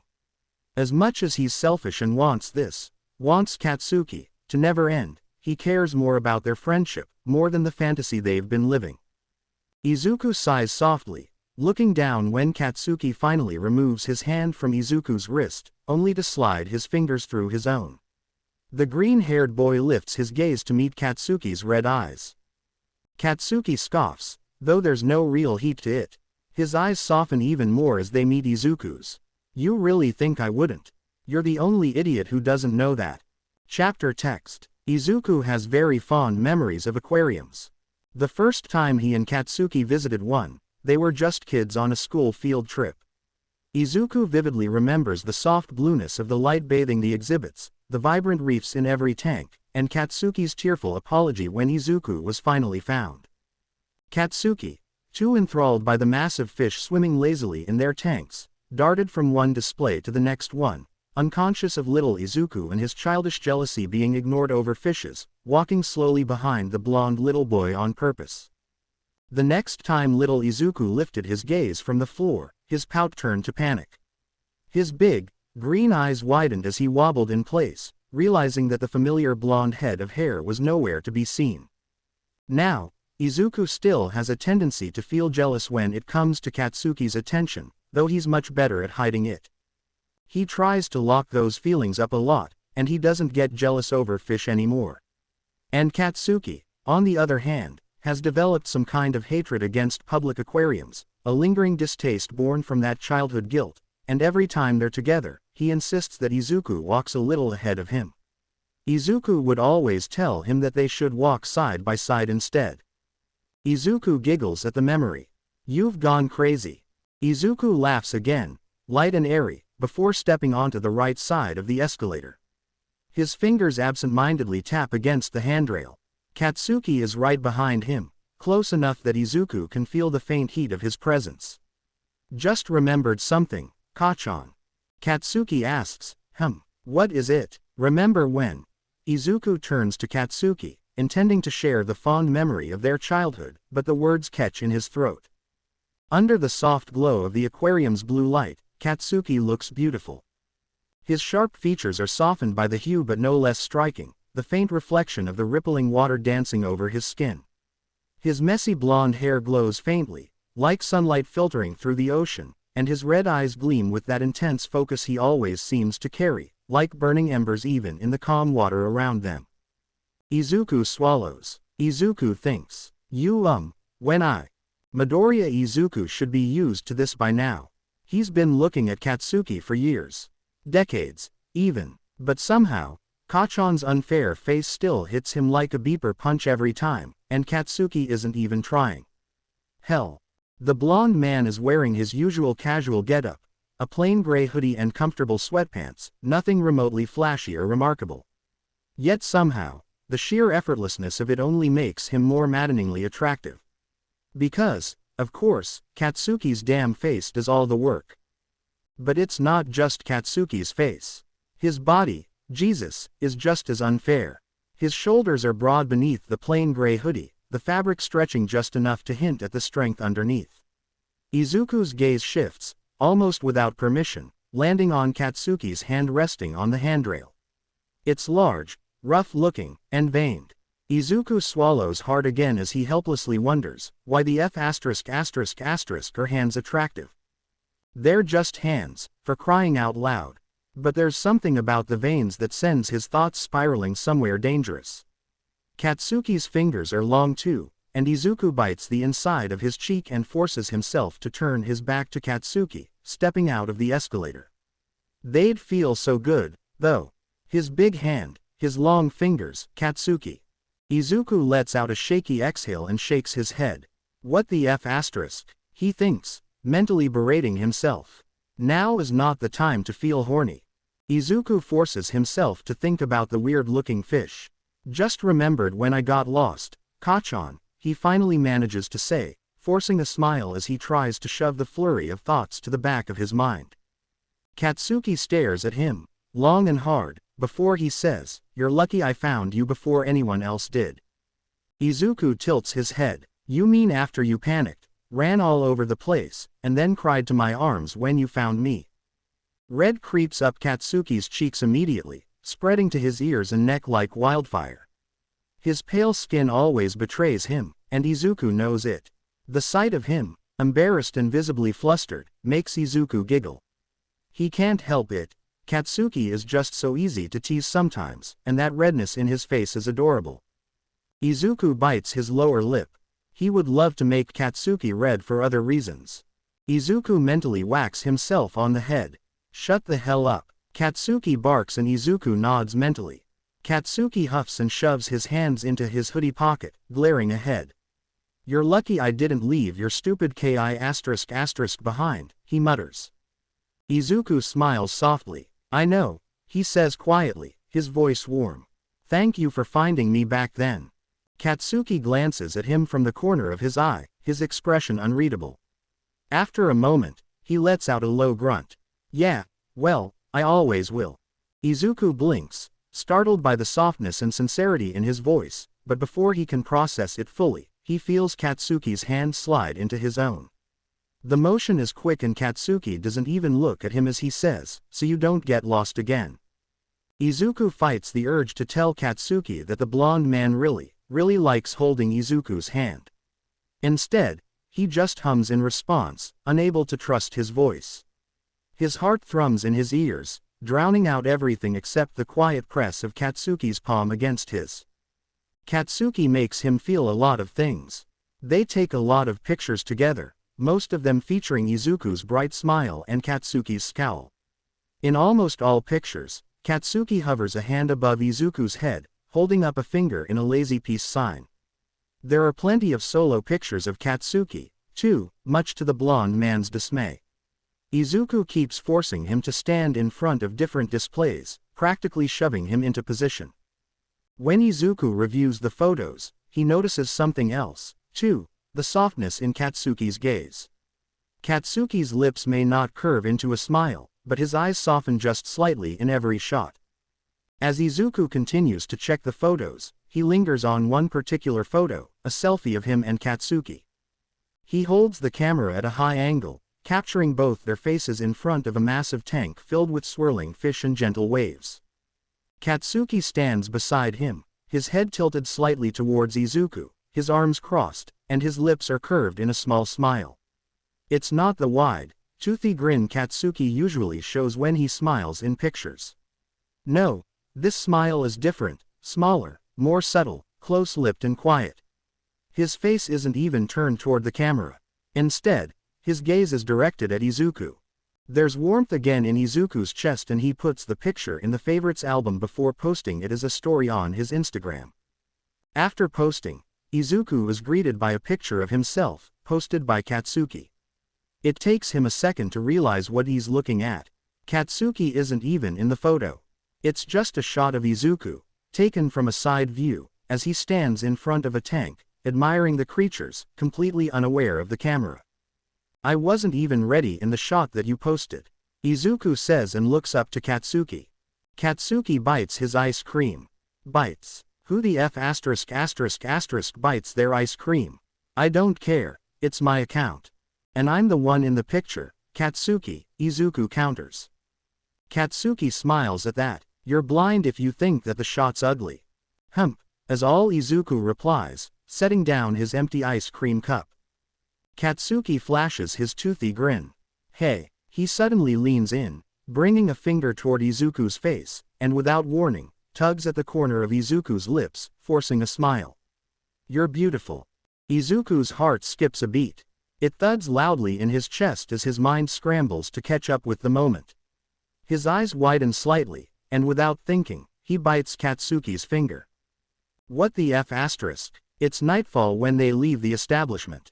The sky has darkened, and the cool night air brushes against their skin as they walk side by side, the distant lights of the bridge casting a soft glow over the water below. Sorry, I should have brought my car, Katsuki mutters, hands stuffed in his hoodie pockets, glancing over at Izuku with a slight frown. It's okay, Kachan, Izuku replies with a small smile, but in his head, he thinks, I like this better. I get to spend more time with you. So, any news about the dick? Katsuki asks suddenly. The dick, Izuku repeats, confused for a moment. Akio, Katsuki clarifies. Oh, Izuku laughs, rubbing the back of his neck.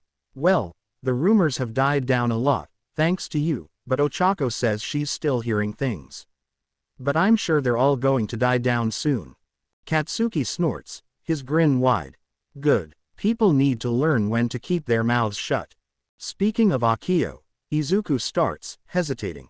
Katsuki stops walking, and Izuku follows suit, his words fumbling as he tries to get them out. Well, not really Akio, but yeah, this whole, Sorry, I'm rambling. Katsuki doesn't say anything, just waits for Izuku to gather his thoughts. Izuku takes a deep breath and continues, I'm thinking of stopping this. You know, Akio has stopped, and it's only a matter of time until all the rumors die down. Oh, as all Katsuki says, his expression unreadable. But because this has only been going for, 3 weeks. Izuku fumbles, trying to recall the timeline. 22 days, Katsuki cuts in, offering the exact count without hesitation. Right, Izuku says with a nod, the uncertainty fading from his voice. I'm thinking that we go for another 2 weeks. You know, just to make this more believable. His words are simple, truthful, and without any selfishness in the offer, just a practical suggestion to see it through a little longer. Gazing at the river near them, Katsuki answers, okay. Izuku nods, scratching the back of his head awkwardly. But, in these 2 weeks, we can just, lie down. How do I say this? The green-haired man licks his lower lip. We go on dates and stuff and force our way into the public's eyes, but in these 2 weeks that I'm suggesting, we don't have to do any of that stuff, you know. Like, just go back to how we were before all of this, but we're still fake boyfriends. By name. Then we can break up after that 2 weeks. Izuku's gaze drops to the ground as he nervously picks at his sleeve, feeling a little embarrassed by how the words tumble out. He's not even sure what he wants from this suggestion, but it feels like the right thing to do. So no dates. Izuku nods. No couple thingy or whatever. Izuku nods again. Okay, got it.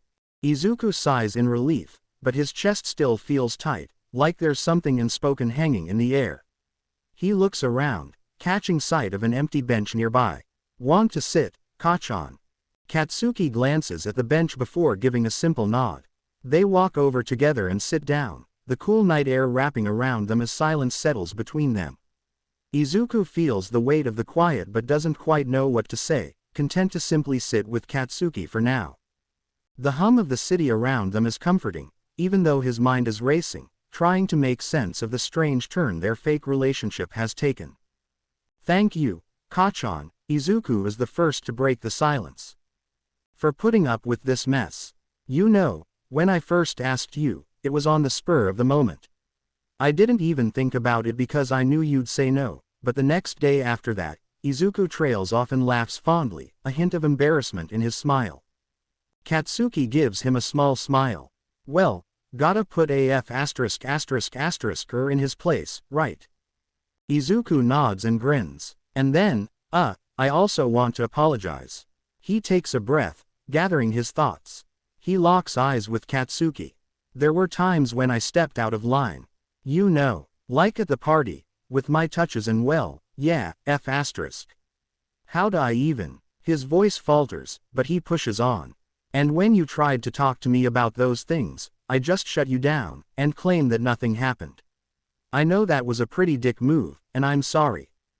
I know that I've been kind of a mess, and I don't always think things through before I do them.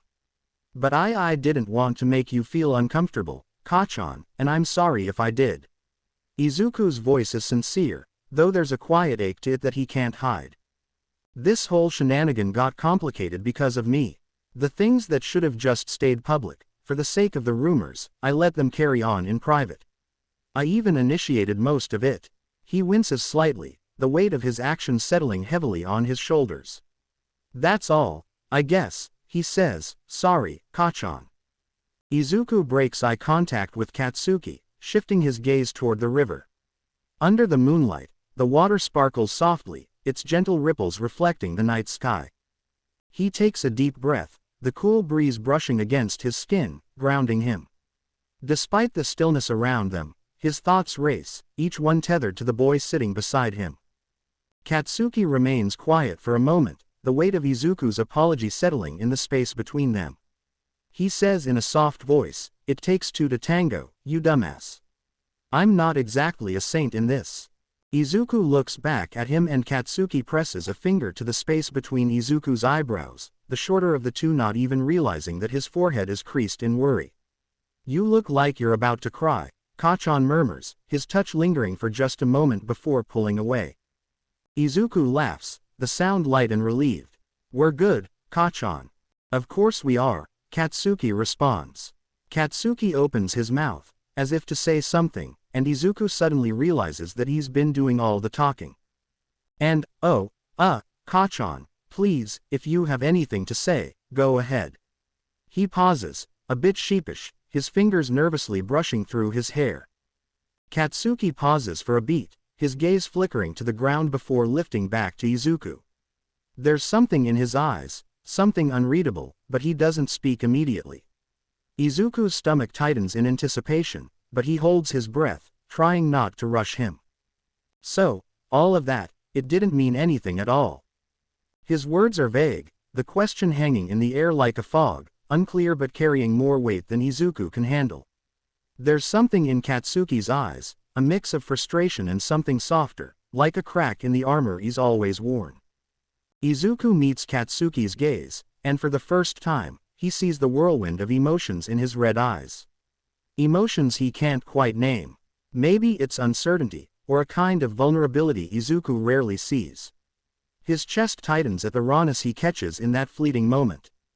What does Katsuki want him to say? What does his best friend want him to say? His best friend, his other half, the person who knows him better than anyone else. The one who's always been there, his constant. The one who understands him in ways no one else can. The one he can't possibly lose. Not in this life, not in any other lifetimes. Izuku nods, trying to steady the rapid beating of his heart. Katsuki only gives him a small smile, almost bittersweet. That's good, Izuku. They can't mean anything. When Katsuki says that, Izuku feels his heart shatter in his chest. He forces a nod, his voice barely above a whisper when he replies, "I know, Kachan." Izuku feels the way his heart ache. "You're my best friend." Katsuki stands in front of Izuku, his eyes not watery or glassy, but there's a profound sadness in them, something deeper than words can express. He leans forward, pressing a gentle key to Izuku's forehead, his voice soft, tinged with a hint of pain. And you're mine, too. Chapter text. A week after the aquarium incident, as Ochako likes to call it, everything seems to have returned to normal. Or at least, as normal as it gets. Sure, Izuku and Katsuki are still boyfriends, to everyone else, their supposed relationship holding strong. Behind closed doors, however, everything has slipped back into the usual rhythm. As Ochako, again, has put it, they're strictly besties again because they've finally understood that the P in PDA means public. No more brushes of fingers, no more hand-holding, no more cuddling, no more lingering gazes, or as Ochako, once again, calls it, F*******Y eyes. Don't call them F*******Y eyes. Izuku has wailed. To no avail, Shoto and Tenya just nodded and said that those, indeed, were F*******Y eyes. Even the physical touches that once seemed so effortless and natural before they started fake dating, and were in Izuku's best friend appropriate touches category, are gone. Now, when they hang out, it's like nothing ever changed. Except for the absence of all those little signs that once spoke volumes. But they're fine, Izuku tells himself. They're still the best of friends. That's what matters anyway. Izuku sighs at the thought, resting his arms on the desk and burying his face in them as he slumps forward, seeking comfort in the makeshift pillow of his forearms. God, he sure misses when he and Katsuki didn't know that the P in PDA meant public. It's only been a week since Katsuki stopped with the physical touches, and Izuku's starting to feel sick. Can you actually feel withdrawal symptoms after your best friend stops holding you? Quiet. Izuku flusters at the sharp sound cutting through the quiet of the library. He glances up, his eyes meeting the librarian, and he quickly mouths a sorry, before his gaze shifts back to the man in front of him. Katsuki has a small smile on his face, clearly amused. Katsuki doesn't even bother asking Izuku what's wrong. He's changed, yet at the same time, he hasn't. Izuku pouts. Pay attention to me, Kachan, he thinks. The green-haired man stands up. Drawing? Izuku asks, peering over Katsuki's shoulder. He gets a hum in response. Izuku eyes Katsuki's notebook and sees the blonde man's rough sketches of All Might's various costumes, sprawled along with hasty scribbles of equations and notes. Want to play basketball later? Izuku asks. Katsuki shakes his head without looking up. The green-haired man quietly pulls the chair beside Katsuki's and sits. Cool, we can just watch a movie then. How about 27 Dresses? Katsuki finally glances at him, though only briefly. Can't, I'm going to some party. One of Honta's friends is hosting it. Izuku blinks, caught off guard. You don't like parties, Kachan, he points out, brow furrowing. What are you even going to do there? Katsuki hums again and goes back to drawing. Izuku fights a frown. Can I come? Katsuki doesn't bother to sugarcoat it. Well, you weren't exactly invited. As your +1, Izuku suggests, an edge of stubbornness creeping into his tone. Already have one, Katsuki says, eyes on his notebook. Izuku feels bitterness seep through his bones. Cool. That's cool. He mutters. Izuku leans back, tongue pressing against the inside of his cheek. Who? Katsuki finally lifts his gaze. Red eyes meet green ones, but before Katsuki can respond, a sharp voice interrupts. Mr. Midoriya, if you're only going to chatter, please leave the library. Izuku's head snaps again toward the librarian. Her disapproving glare cuts through the tension. Izuku quickly mutters another quiet apology. Katsuki doesn't even spare him a glance, but the blonde man has, again, a small smile on his face. Izuku wants to wipe that amused smile off Katsuki's mouth. Preferably using his mouth, too. The shorter male ruffles his green curls and sighs, the sound heavy with resignation. He looks at Katsuki again before standing, gathering his things, and leaving the library. Whatever. He doesn't even want to know. Shoto, Izuku calls as he scribbles down notes for his upcoming debate. Shoto responds absent-mindedly, eating his salad in quiet concentration, the crisp vegetables crunching softly with each bite. Ask Honta who Katsuki's bringing to the party, Izuku says. Demands. The debate club room is quieter than usual, the typical low murmur of conversations gone, as there are no other students. The walls are lined with shelves of books, and a few stray papers lie on the coffee table. The large windows allow soft light to filter in. Izuku, hunched over his notes, scribbles as he prepares for his upcoming debate. Shoto lifts a brow. Ask him yourself. Sho, I even brought you here to the club room because you said the library was too packed. You owe me. Izuku groans and leans back in his seat, ruffling his curls in frustration. A smirk tugs at the corner of Shoto's lips. You're pathetic. Izuku huffs. But fine, I'll ask Honta. Don't pout. I am not pouting. Bad day. Shoto smiles at that. Take your Kachan medicine or whatever. Izuku rolls his eyes. Shoto stands, stretching lazily. Thanks for letting me use your club's room. I'll see you around. He tosses his empty salad container into the trash and slings his bag over his shoulder. Good luck with the thing with Bakugou. Izuku watches Shoto leave with a mix of annoyance and relief. He should be focused on his notes, but his mind lingers on Katsuki, and Katsuki, and Katsuki. Take his Kachan medicine. He's already overkilled with his Kachan medicine. A few seconds after Shoto exits, the door creaks open again, and a figure steps in. Shoto, did you forget some? Oh. As Izuku looks up, expecting to see Shoto, he catches sight of Akio's eyes. Immediately, the green-haired man focuses back on the scattered papers in front of him. He hunches over his notes, pretending to read. The debate club's room feels even smaller with Akio standing there. Izuku bites his lower lip as he hears the door click shut. He wonders, should I go? Akio moves further into the room. His footsteps echo softly against the floor. Without saying a word, he makes his way to the couch across from where Izuku is seated. Izuku thinks, out of all the other chairs, does he really have to sit there? Izuku glances up briefly as Akio sits down, his posture relaxed. Akio sets his bag down, unzipping before pulling out a notebook and a folder. He places them on the coffee table between them. The green-haired man stares at his notes again and pretends to scribble when Akio breaks the tension that hangs thickly in the air. I'd leave, but the library's packed. Izuku blinks, startled by the casual remark. It's okay. Izuku groans internally. What now? He bites his tongue. I should leave, he thinks as his feet stay rooted to the floor.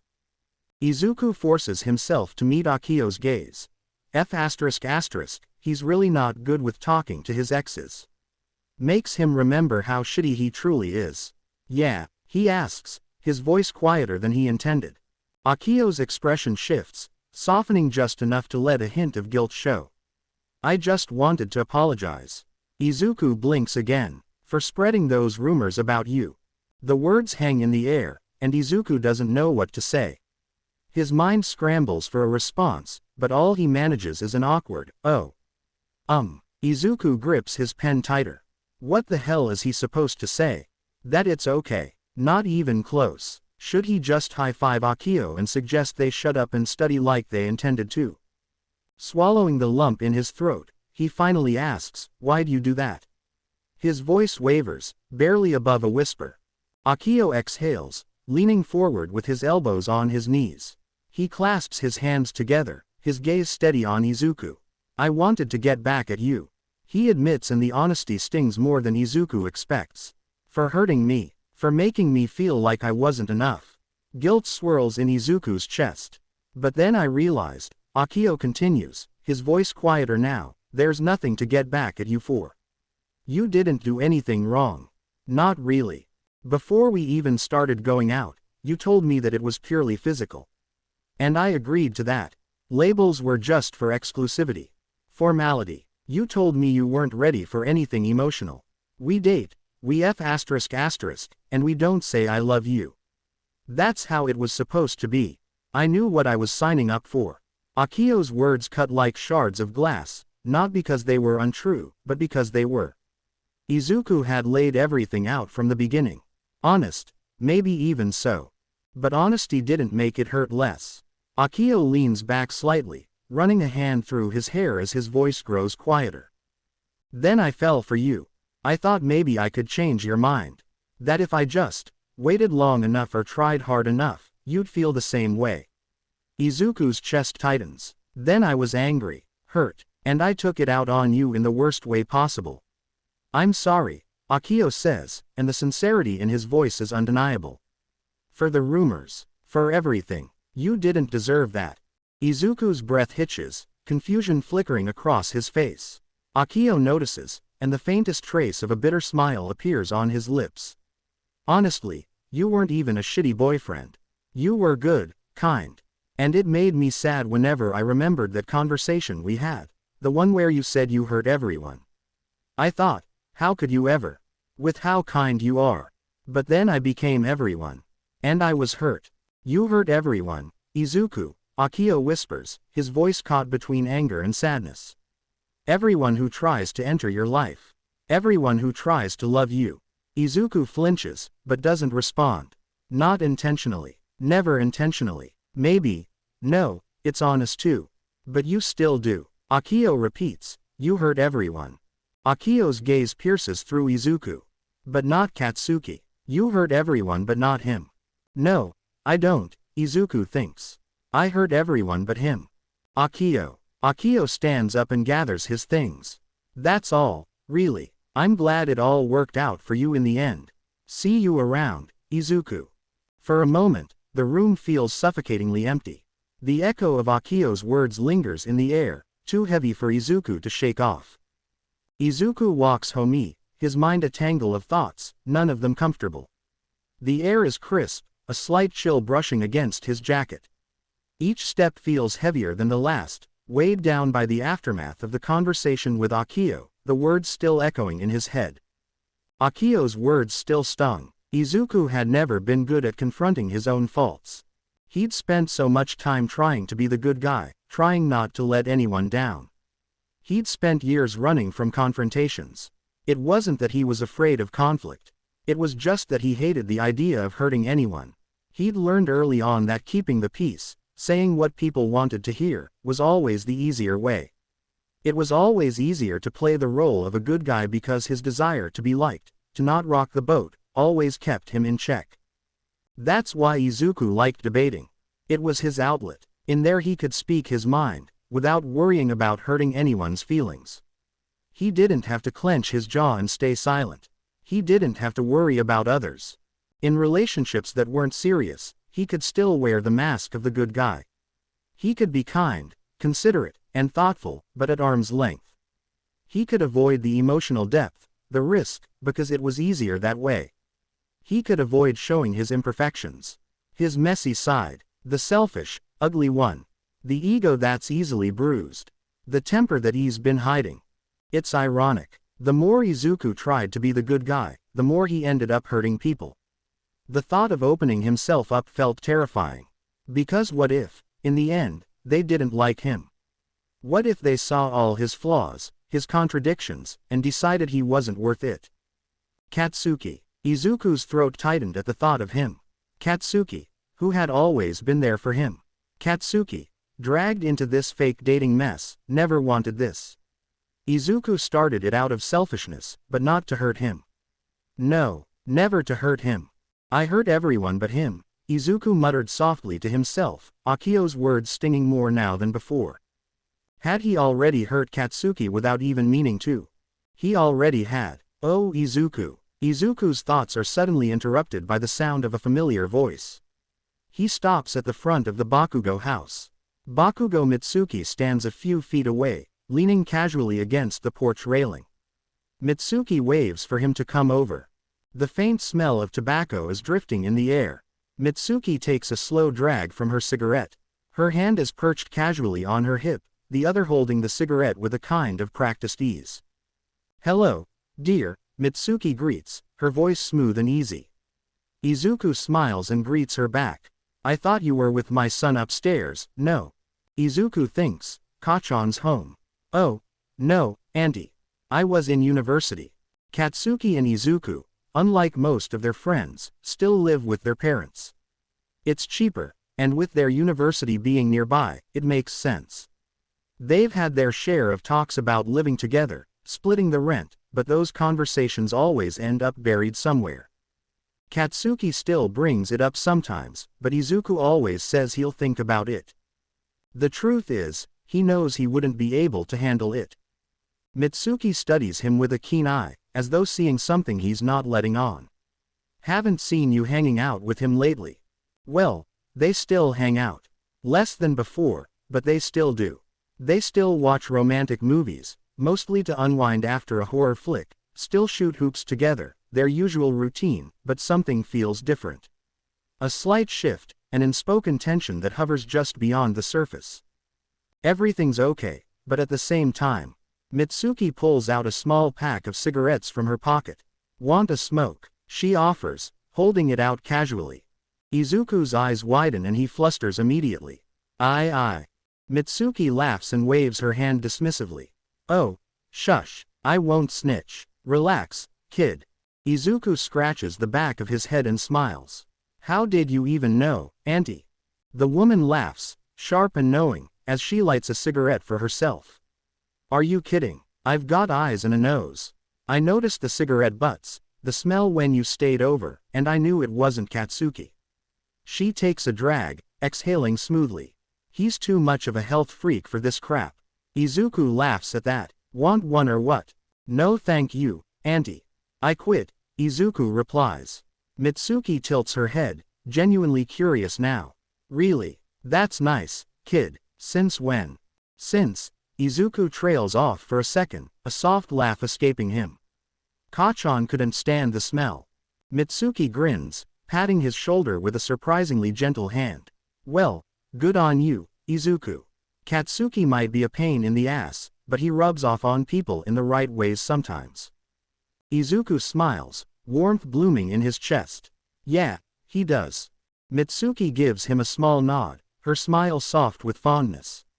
Well, go on and check on him upstairs.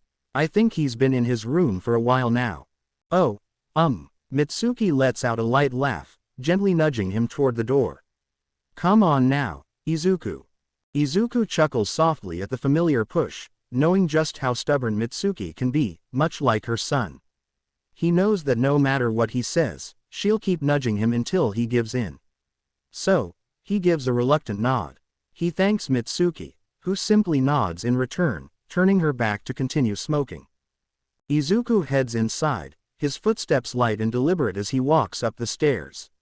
When he reaches the house's second floor, he pauses and he hesitates for a moment. What is he even doing here? What is he even going to do once he sees Katsuki? The hallway is dark, the shadows stretching long across the floor, but there's light at the far end, spilling through the crack on the other side of the door. He doesn't know. He doesn't want to think. Izuku ponders, it's better to leave. But his feet and hands betray him, because he's in front of Katsuki's slightly ajar door, his fingers brushing against the knob.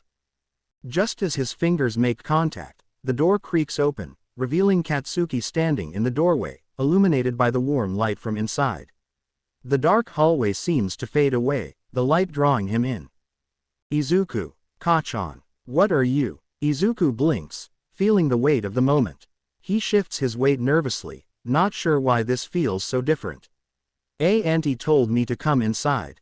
Katsuki scratches the back of his head. Oh, I want to come in. Izuku nods and steps inside. Katsuki moves to sit on the bed. Izuku takes a seat on the edge of the bed, keeping just enough distance. Thought you were partying, Izuku asks, glancing at Katsuki. Katsuki lets out a laugh, the familiar smell of booze on him, his breath slightly heavier than usual. Didn't enjoy it. Didn't enjoy your date. Katsuki laughs again, a little more humorless this time. Not really. Izuku notices the flush on Katsuki's face, the redness creeping over his cheeks and the warmth radiating from him. Concern tugs at Izuku's mind, and he reaches up to gently feel Katsuki's forehead. You're burning up. Drunk. As all Katsuki's reply. You should drink some water and rest, Kachan. I'll go now. A hand tugs at Izuku's wrist, halting him. You leaving already? Katsuki's eyes are a little glassy, his cheeks still flushed, and Izuku can see the way his shoulders rise and fall with every breath. He's definitely drunk. Yeah, Izuku answers. You're such a light drinker. Your date didn't know that. They didn't, obviously. Izuku snorts in amusement. So it was a date, huh? Katsuki suddenly lets go of his wrist with a sharp breath. You're really confusing, Deku. Izuku huffs at that, the frustration building inside him. I'm confusing. Huh, you're confusing, Katsuki. Izuku snaps, irritation flaring in his chest. He shifts on the bed, the words coming out faster than he can think. Ever since last week, you've been different. We talk, we hang out, but there's always something off. Something I can't quite pin down. I see it in your eyes. But you won't say anything. You just keep it all to yourself. Katsuki glares at him, his jaw clenched tight. The words keep coming, louder and sharper. And then you party and date some random person. When we're still supposed to be together until the next few days. Katsuki laughs, the sound dry, almost bitter. You. You hit your head or something. We're not even really dating. For a moment, everything goes quiet in Izuku's head, and he can feel the coolness of the room against his skin. He blinks rapidly, trying to force the glassiness in his eyes to fade, but it only makes it worse. He meets Katsuki's gaze, and for a split second, it feels like the world slows down. Katsuki's sharp eyes soften, the hardness in them fading, replaced by something quieter. Izuku sniffles. You, asshole, Izuku says. Katsuki stands up abruptly, towering over Izuku, and jabs a finger lightly into his chest. The contact is firm but not harsh, enough to make Izuku flinch, but he doesn't pull away. Izuku looks up at Katsuki, his eyes feeling like they're about to spill over. His eyes are real watery. This. In a soft voice, Katsuki repeats, you're really confusing, Izuku. Real confusing, you know that. You tell me you don't like me, but then get jealous over nameless bastards. You tell me you don't like me, but then touch me like you'll die if you won't. You're confusing me. Katsuki pushes Izuku's chest, but the contact is still light. But you know what's more confusing than you. Katsuki lets out a laugh, it's almost bitter. Me, I'm so confused about myself because of set in stone that you don't like me. And I'm supposed to feel perfectly happy about that because you deserve to like someone better. But then you actually tell me that you don't like me, and I feel like my world has fallen apart. Izuku's eyes widen. He swallows, his throat tight. He doesn't know what to say. It feels like he's been hit with the weight of everything at once. Kachan, what are you trying to? Izuku starts, but his voice falters. I'm trying to say that you're a real idiot. Katsuki runs a hand through his messy, blonde hair. And that I love you. So much that it feels like my heart can't fit in these feelings. Even the word, love, feels like an understatement. Please stop confusing me, Izuku. Katsuki's voice cracks, raw and desperate, his hands flexing as though he's fighting the urge to pull Izuku closer. Don't play with my feelings like this. Don't look at me like you're about to cry when I say that we're not even really dating. Don't give me hope like that. Izuku blinks rapidly, trying to make sense of the whirlwind of emotions swirling between them. Intelligently, he blurts, you're drunk.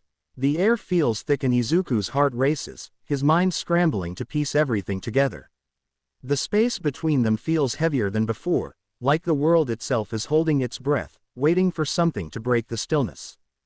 And then Katsuki chuckles softly, like a small crack in his armor. He takes one look at Izuku, his wide, glassy eyes, the redness of his cheeks, the way his lips part slightly in surprise, and everything clicks into place. Without a word, Katsuki closes the space between them. He reaches up, cradling Izuku's jaw with tenderness, tilting his head so he can look up at him. Katsuki presses his lips gently against Izuku's. It's soft, almost hesitant. He holds Izuku's face carefully, as though afraid that if he presses too hard, he might break Izuku. Katsuki pulls back just a fraction, their foreheads resting together. He takes a breath, his eyes soft yet intense as he says in a low murmur, "On you. Only on you, so get your shit together." Chapter text. Katsuki pulls back just a fraction, their foreheads resting together. He takes a breath, his eyes soft yet intense as he says in a low murmur, "On you. Only on you, so get your shit together." The faint smell of whiskey lingers between them. Katsuki's crimson eyes hold a rare vulnerability, sharp edges softened by the haze of alcohol, and for a second, Izuku forgets how to breathe. The green-haired boy opens his mouth to say something, anything, but no words come out. All he can do is stare at Katsuki, wide-eyed and frozen. Katsuki's lips curl into a faint smirk. "Dumbass." He chuckles low in his throat, a sound that sends a shiver down Izuku's spine, and then he flops onto the bed, ungraceful limbs sprawling across the mattress as though he's given up all pretense of control. Kachan. Izuku croaks, his voice cracking embarrassingly on the name. When Katsuki doesn't reply, Izuku repeats his name a little louder. "Kachan." "Tomorrow," Katsuki mutters into the pillow, his voice already thick with sleep. The blonde man shifts slightly, his hand dangling off the bed like a lazy cat, and for some reason, that's what snaps Izuku out of his stupor. He lets out a strangled laugh, equal parts hysterical and fond, and drags a hand down his burning face. "What the F***?" Izuku murmurs, his eyes full-blown wide, and a grin spread on his face. His mind is racing with thoughts, thousands of them, but his heartbeat is thumping so loudly that he can't think clearly. He repeats, "What the F***?" Izuku glances at Katsuki's figure, his mind and heart racing. After a moment, he sighs, takes off his shoes, and lies down beside Katsuki. Pulling the blanket over both of them, he mutters under his breath, "You better remember this in the morning, Katsuki. I swear to God, I'll kill you if you don't." He doesn't see the barest hint of a smile that tugs at Katsuki's lips. When Izuku wakes up, it's to the soft morning light filtering through the curtains, casting a warm glow on his face. He stirs slowly, his eyes fluttering open, and for a moment, he simply lies there, disoriented. His head is aching a little and he can feel the puff of his face. The green-haired boy sighs and sits up, stretching, the soft blanket slipping off his shoulders as he catches sight of Katsuki. "Katsuki." Izuku blinks a few times, trying to shake off the grogginess, his thoughts slowly coming into focus.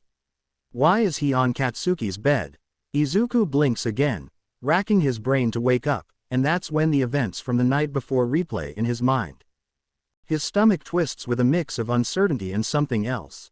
Katsuki's back is facing him, his broad shoulders relaxed as he towels off his damp hair. He's wearing orange and black jersey shorts that sit low on his hips, foregoing a top.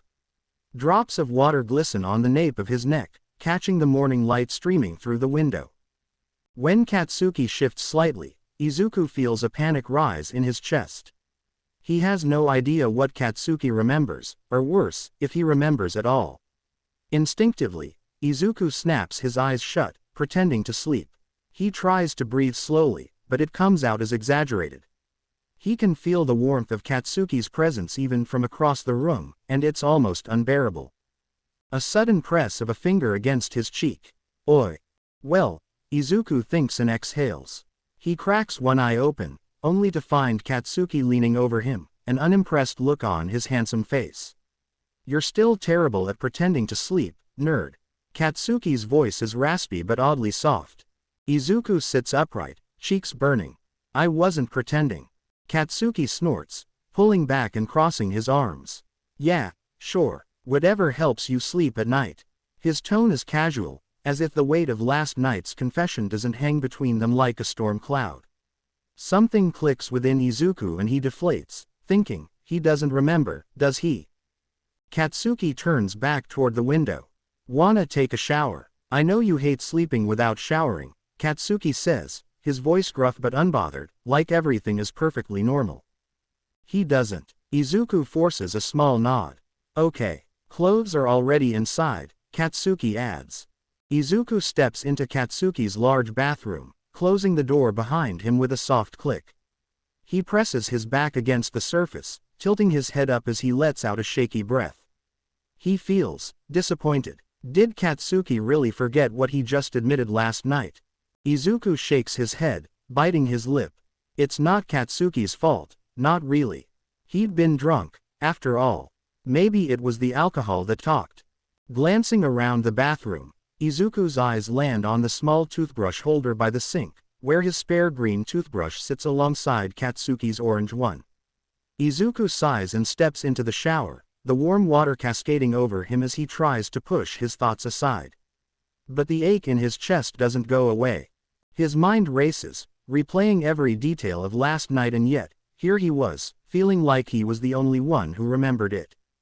I'll kill him, Izuku thinks. And then, well, at least he likes me, no. He groans, burying his face in his hands. Does he really? Izuku murmurs to himself. He squeezes his eyes shut, tension building in his chest until he can't hold it in any longer.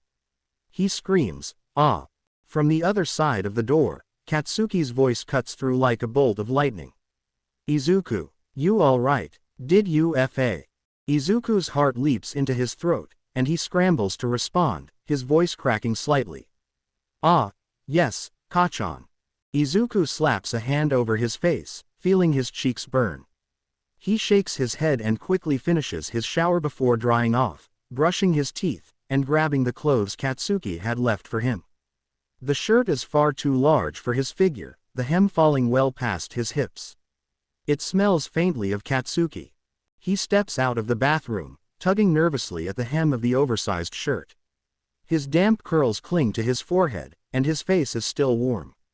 Katsuki glances up from where he's sitting on the edge of the bed, still shirtless.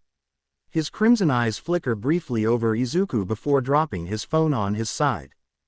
Thank you, Izuku mutters stupidly. Katsuki raises an eyebrow, but doesn't comment. Instead, he grabs a towel and pats the space beside him. Come here, your hair's dripping wet like a dog. Izuku follows Katsuki. You'll catch a cold, idiot. Katsuki grumbles, his tone sharp but his actions gentle as he begins to towel dry Izuku's hair. The soft movements of Katsuki's hands as he ruffles the towel through his curls make his heart pound, and he stares down at the floor, his cheeks flaming. There, Katsuki says after a moment, moving back slightly to toss the towel aside. Izuku turns to face him, and Katsuki's crimson eyes meet Izuku's, his expression unreadable. So? Izuku blinks up at him, confused. So, what? Katsuki's lips twitch. You ready to talk?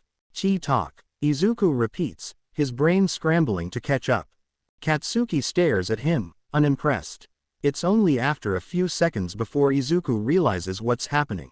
His eyes widen, his heart skips a beat. I confessed to you last night. Or was that just a dream? Izuku flusters. You think I don't remember?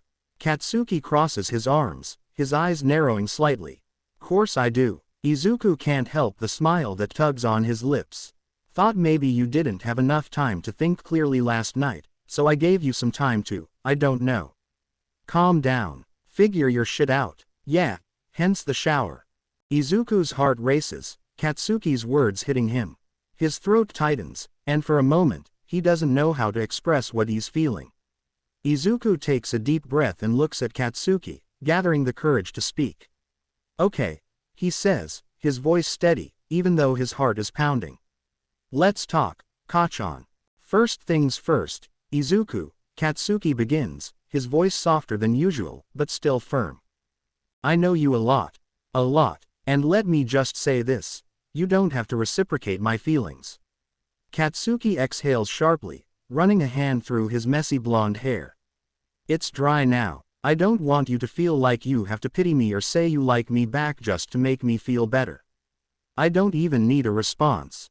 All I want is to get my feelings across, and clear things up so there's no bullshit between us. Katsuki stops himself, his ears burning. He clears his throat and presses on, quieter this time. I like you, Izuku. I do, really. Izuku's breath hitches, his heart racing as he watches Katsuki, and for a moment, he feels like the world has stopped. The words hang in the air, heavy and real.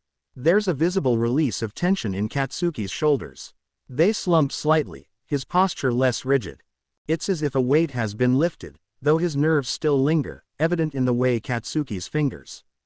But, Katsuki continues, voice steadying, it doesn't mean you have to like me back. Our friendship is more important. It's the most important thing. And I promise you, my feelings won't become some obstacle to that. I won't let them be. Katsuki exhales again. If it bothers you, this can be the last time we ever talk about it. Maybe this'll just die out eventually, though I doubt it, he admits with a dry chuckle, but if it's for you, I won't bring up what I feel ever again. But I have to let you know that I like you, Izuku. And that you have to help me too. If you don't feel the same way, then please don't act like you do. Don't give me hope that isn't there. That's all I'm asking. The room falls into a heavy silence. Izuku's heart is still pounding so loudly in his chest that he's sure Katsuki can hear it. His throat feels tight, his mind racing with everything Katsuki just laid bare. Katsuki exhales sharply, crossing his arms and looking away, as if the act of meeting Izuku's gaze for too long might undo him completely. But you said they can't mean anything, Izuku says, voice almost akin to a whisper. Katsuki meets his eyes almost immediately. My actions. Yeah, Katsuki says quietly, his voice softer than Izuku expects.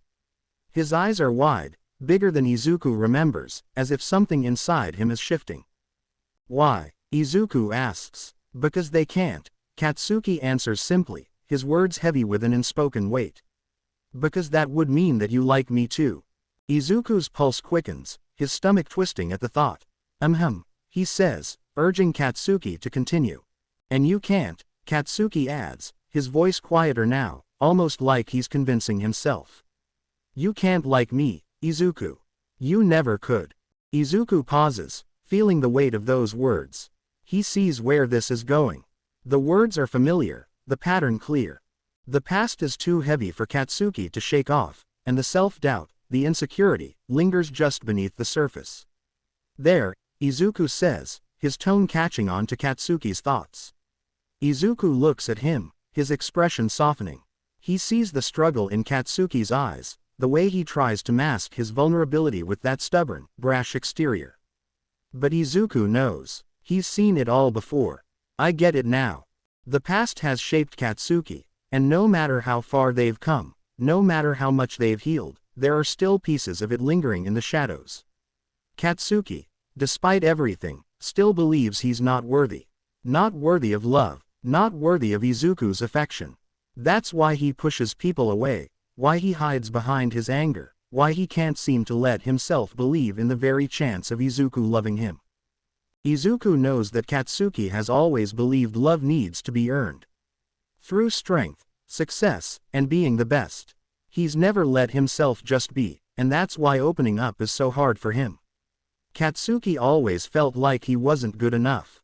Izuku understands the pain of it, having seen it in Katsuki's anger and how he would lash out, thinking that would protect him. It affected all his relationships, especially with Izuku. Izuku's gaze is unwavering when he says, I can like you, Kachan. And you don't get to decide that for me. His heart is racing, but he keeps his voice even.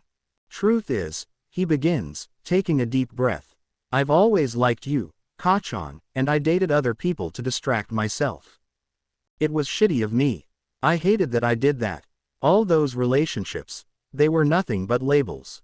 We went through the motions, but there were no real feelings. Izuku shifts uncomfortably, but even when they agreed to date me without any real feelings, some of them ended up catching feelings anyway. And then I hurt people without meaning to, and I know that's wrong. He pauses for a moment, the weight of his confession settling between them. But not you, Izuku whispers. But not Katsuki. You hurt everyone but not him. I hurt everyone, but you, Kachan. Izuku drops his gaze and pauses, because he may have already hurt Katsuki.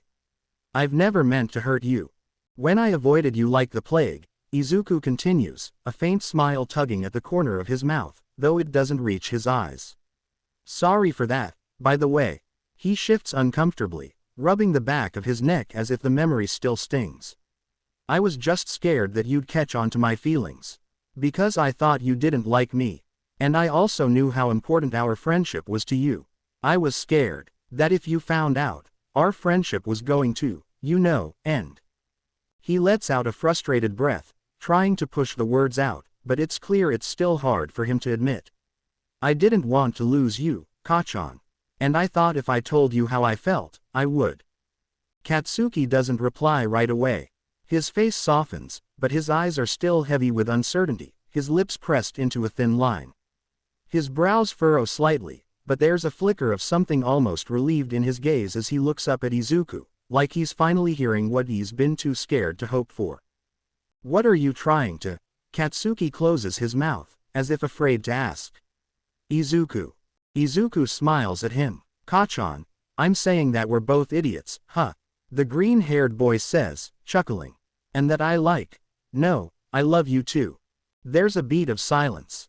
Izuku's heart pounds in his chest, each syllable of his confession still ringing in his ears.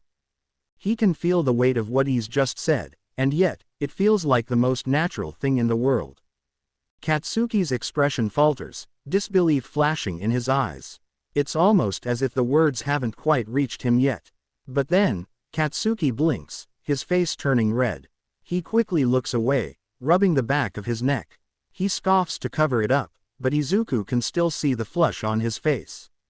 Izuku smiles wider. He leans in a little, watching Katsuki's embarrassed expression. You're blushing, Kachan, he teases softly. Shut the F*** up, Katsuki scoffs, his fists clenching at his sides as his face burns even redder. He tries to glare at Izuku, but falters immediately. In a softer voice, he asks, you feel the same way? Izuku replies with a smile. My deepest condolences, Katsuki replies. Izuku pouts, crossing his arms and giving Katsuki a playful look of mock indignation. Then, Katsuki's expression shifts. Is it just your key savior complex kicking in? I'm not someone to heal or save, Izuku. I'm damaged goods. There's a quiet weight to his words, a subtle crack in his tough exterior that Izuku can almost feel. I don't think I'm made for love. Izuku sighs softly, his gaze steady as he meets Katsuki's eyes. And you think too highly of me, Kachan, he replies, his voice gentle but carrying honesty. I'm not the sun or some ray of light. Truth is, I can be bad too. He lets out a small chuckle at the choice of word. I've hurt people before, Kachan. I've been selfish and possessive. I've held on to things I shouldn't have, and I've made mistakes. So don't go thinking I'm some untainted saint, 'cause I'm far from it. Katsuki pauses, his brows furrowing, but his voice comes out quieter than usual when he says, I still think that you are. Izuku blinks, surprised. What? The sun? Katsuki whispers, almost as if it's a secret he doesn't want to admit. Izuku's chest tightens at the words, and he laughs, his heart lighter than it's been in a long while. And I still think that you're made for love. His hand reaches out instinctively, brushing against Katsuki's, thumb idly tracing circles on Katsuki's knuckles. Why? Katsuki asks, his voice low, almost hesitant, as if the answer might overwhelm him. Izuku lifts his hand, placing it over Katsuki's heart. He can feel the rhythm beneath his palm, and his smile softens. You give it to me so easily. And I love you like it's the most natural thing, Izuku answers. Katsuki's lips press into a thin line, and his gaze drops to where their hands touch. Then, he pulls Izuku's hand from his chest, his grip shifting to hold it tightly instead. No more running away. No more hiding things from me. No more avoiding me when your pretty little head is overthinking things, Katsuki lays out, his voice soft but filled with a quiet intensity. The way you shut down, pulling away when things get tough, retreating and thinking you're better off alone. The way you lock away your feelings, afraid of being a burden.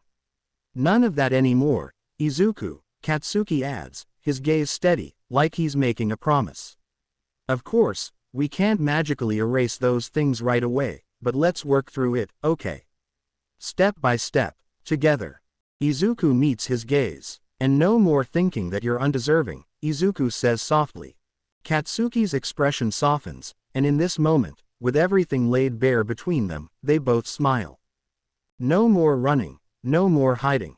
Katsuki's breath hitches, and for a moment, he's paralyzed by the weight of everything. And Izuku, always so steady, doesn't flinch. Instead, he holds his gaze, as if he's silently telling Katsuki that it's okay. The space between them closes, until their lips finally meet in a key. Katsuki kisses softly, gently. As if he's testing the waters. As if Katsuki's scared that Izuku will break under his touch. It's Izuku who pulls Katsuki closer. Always Izuku. He deepens the key asterisk, slow and steady, and moves his hand to the back of Katsuki's neck, his fingers lightly tugging him closer, as if urging him to stay in this space, this bubble where nothing else matters. Izuku pulls away, only to steady himself with his hands on Katsuki's broad shoulders before gently settling himself on Katsuki's lap. He can feel the heat of Katsuki's body as they melt into each other, and he smiles languidly at the sight of Katsuki.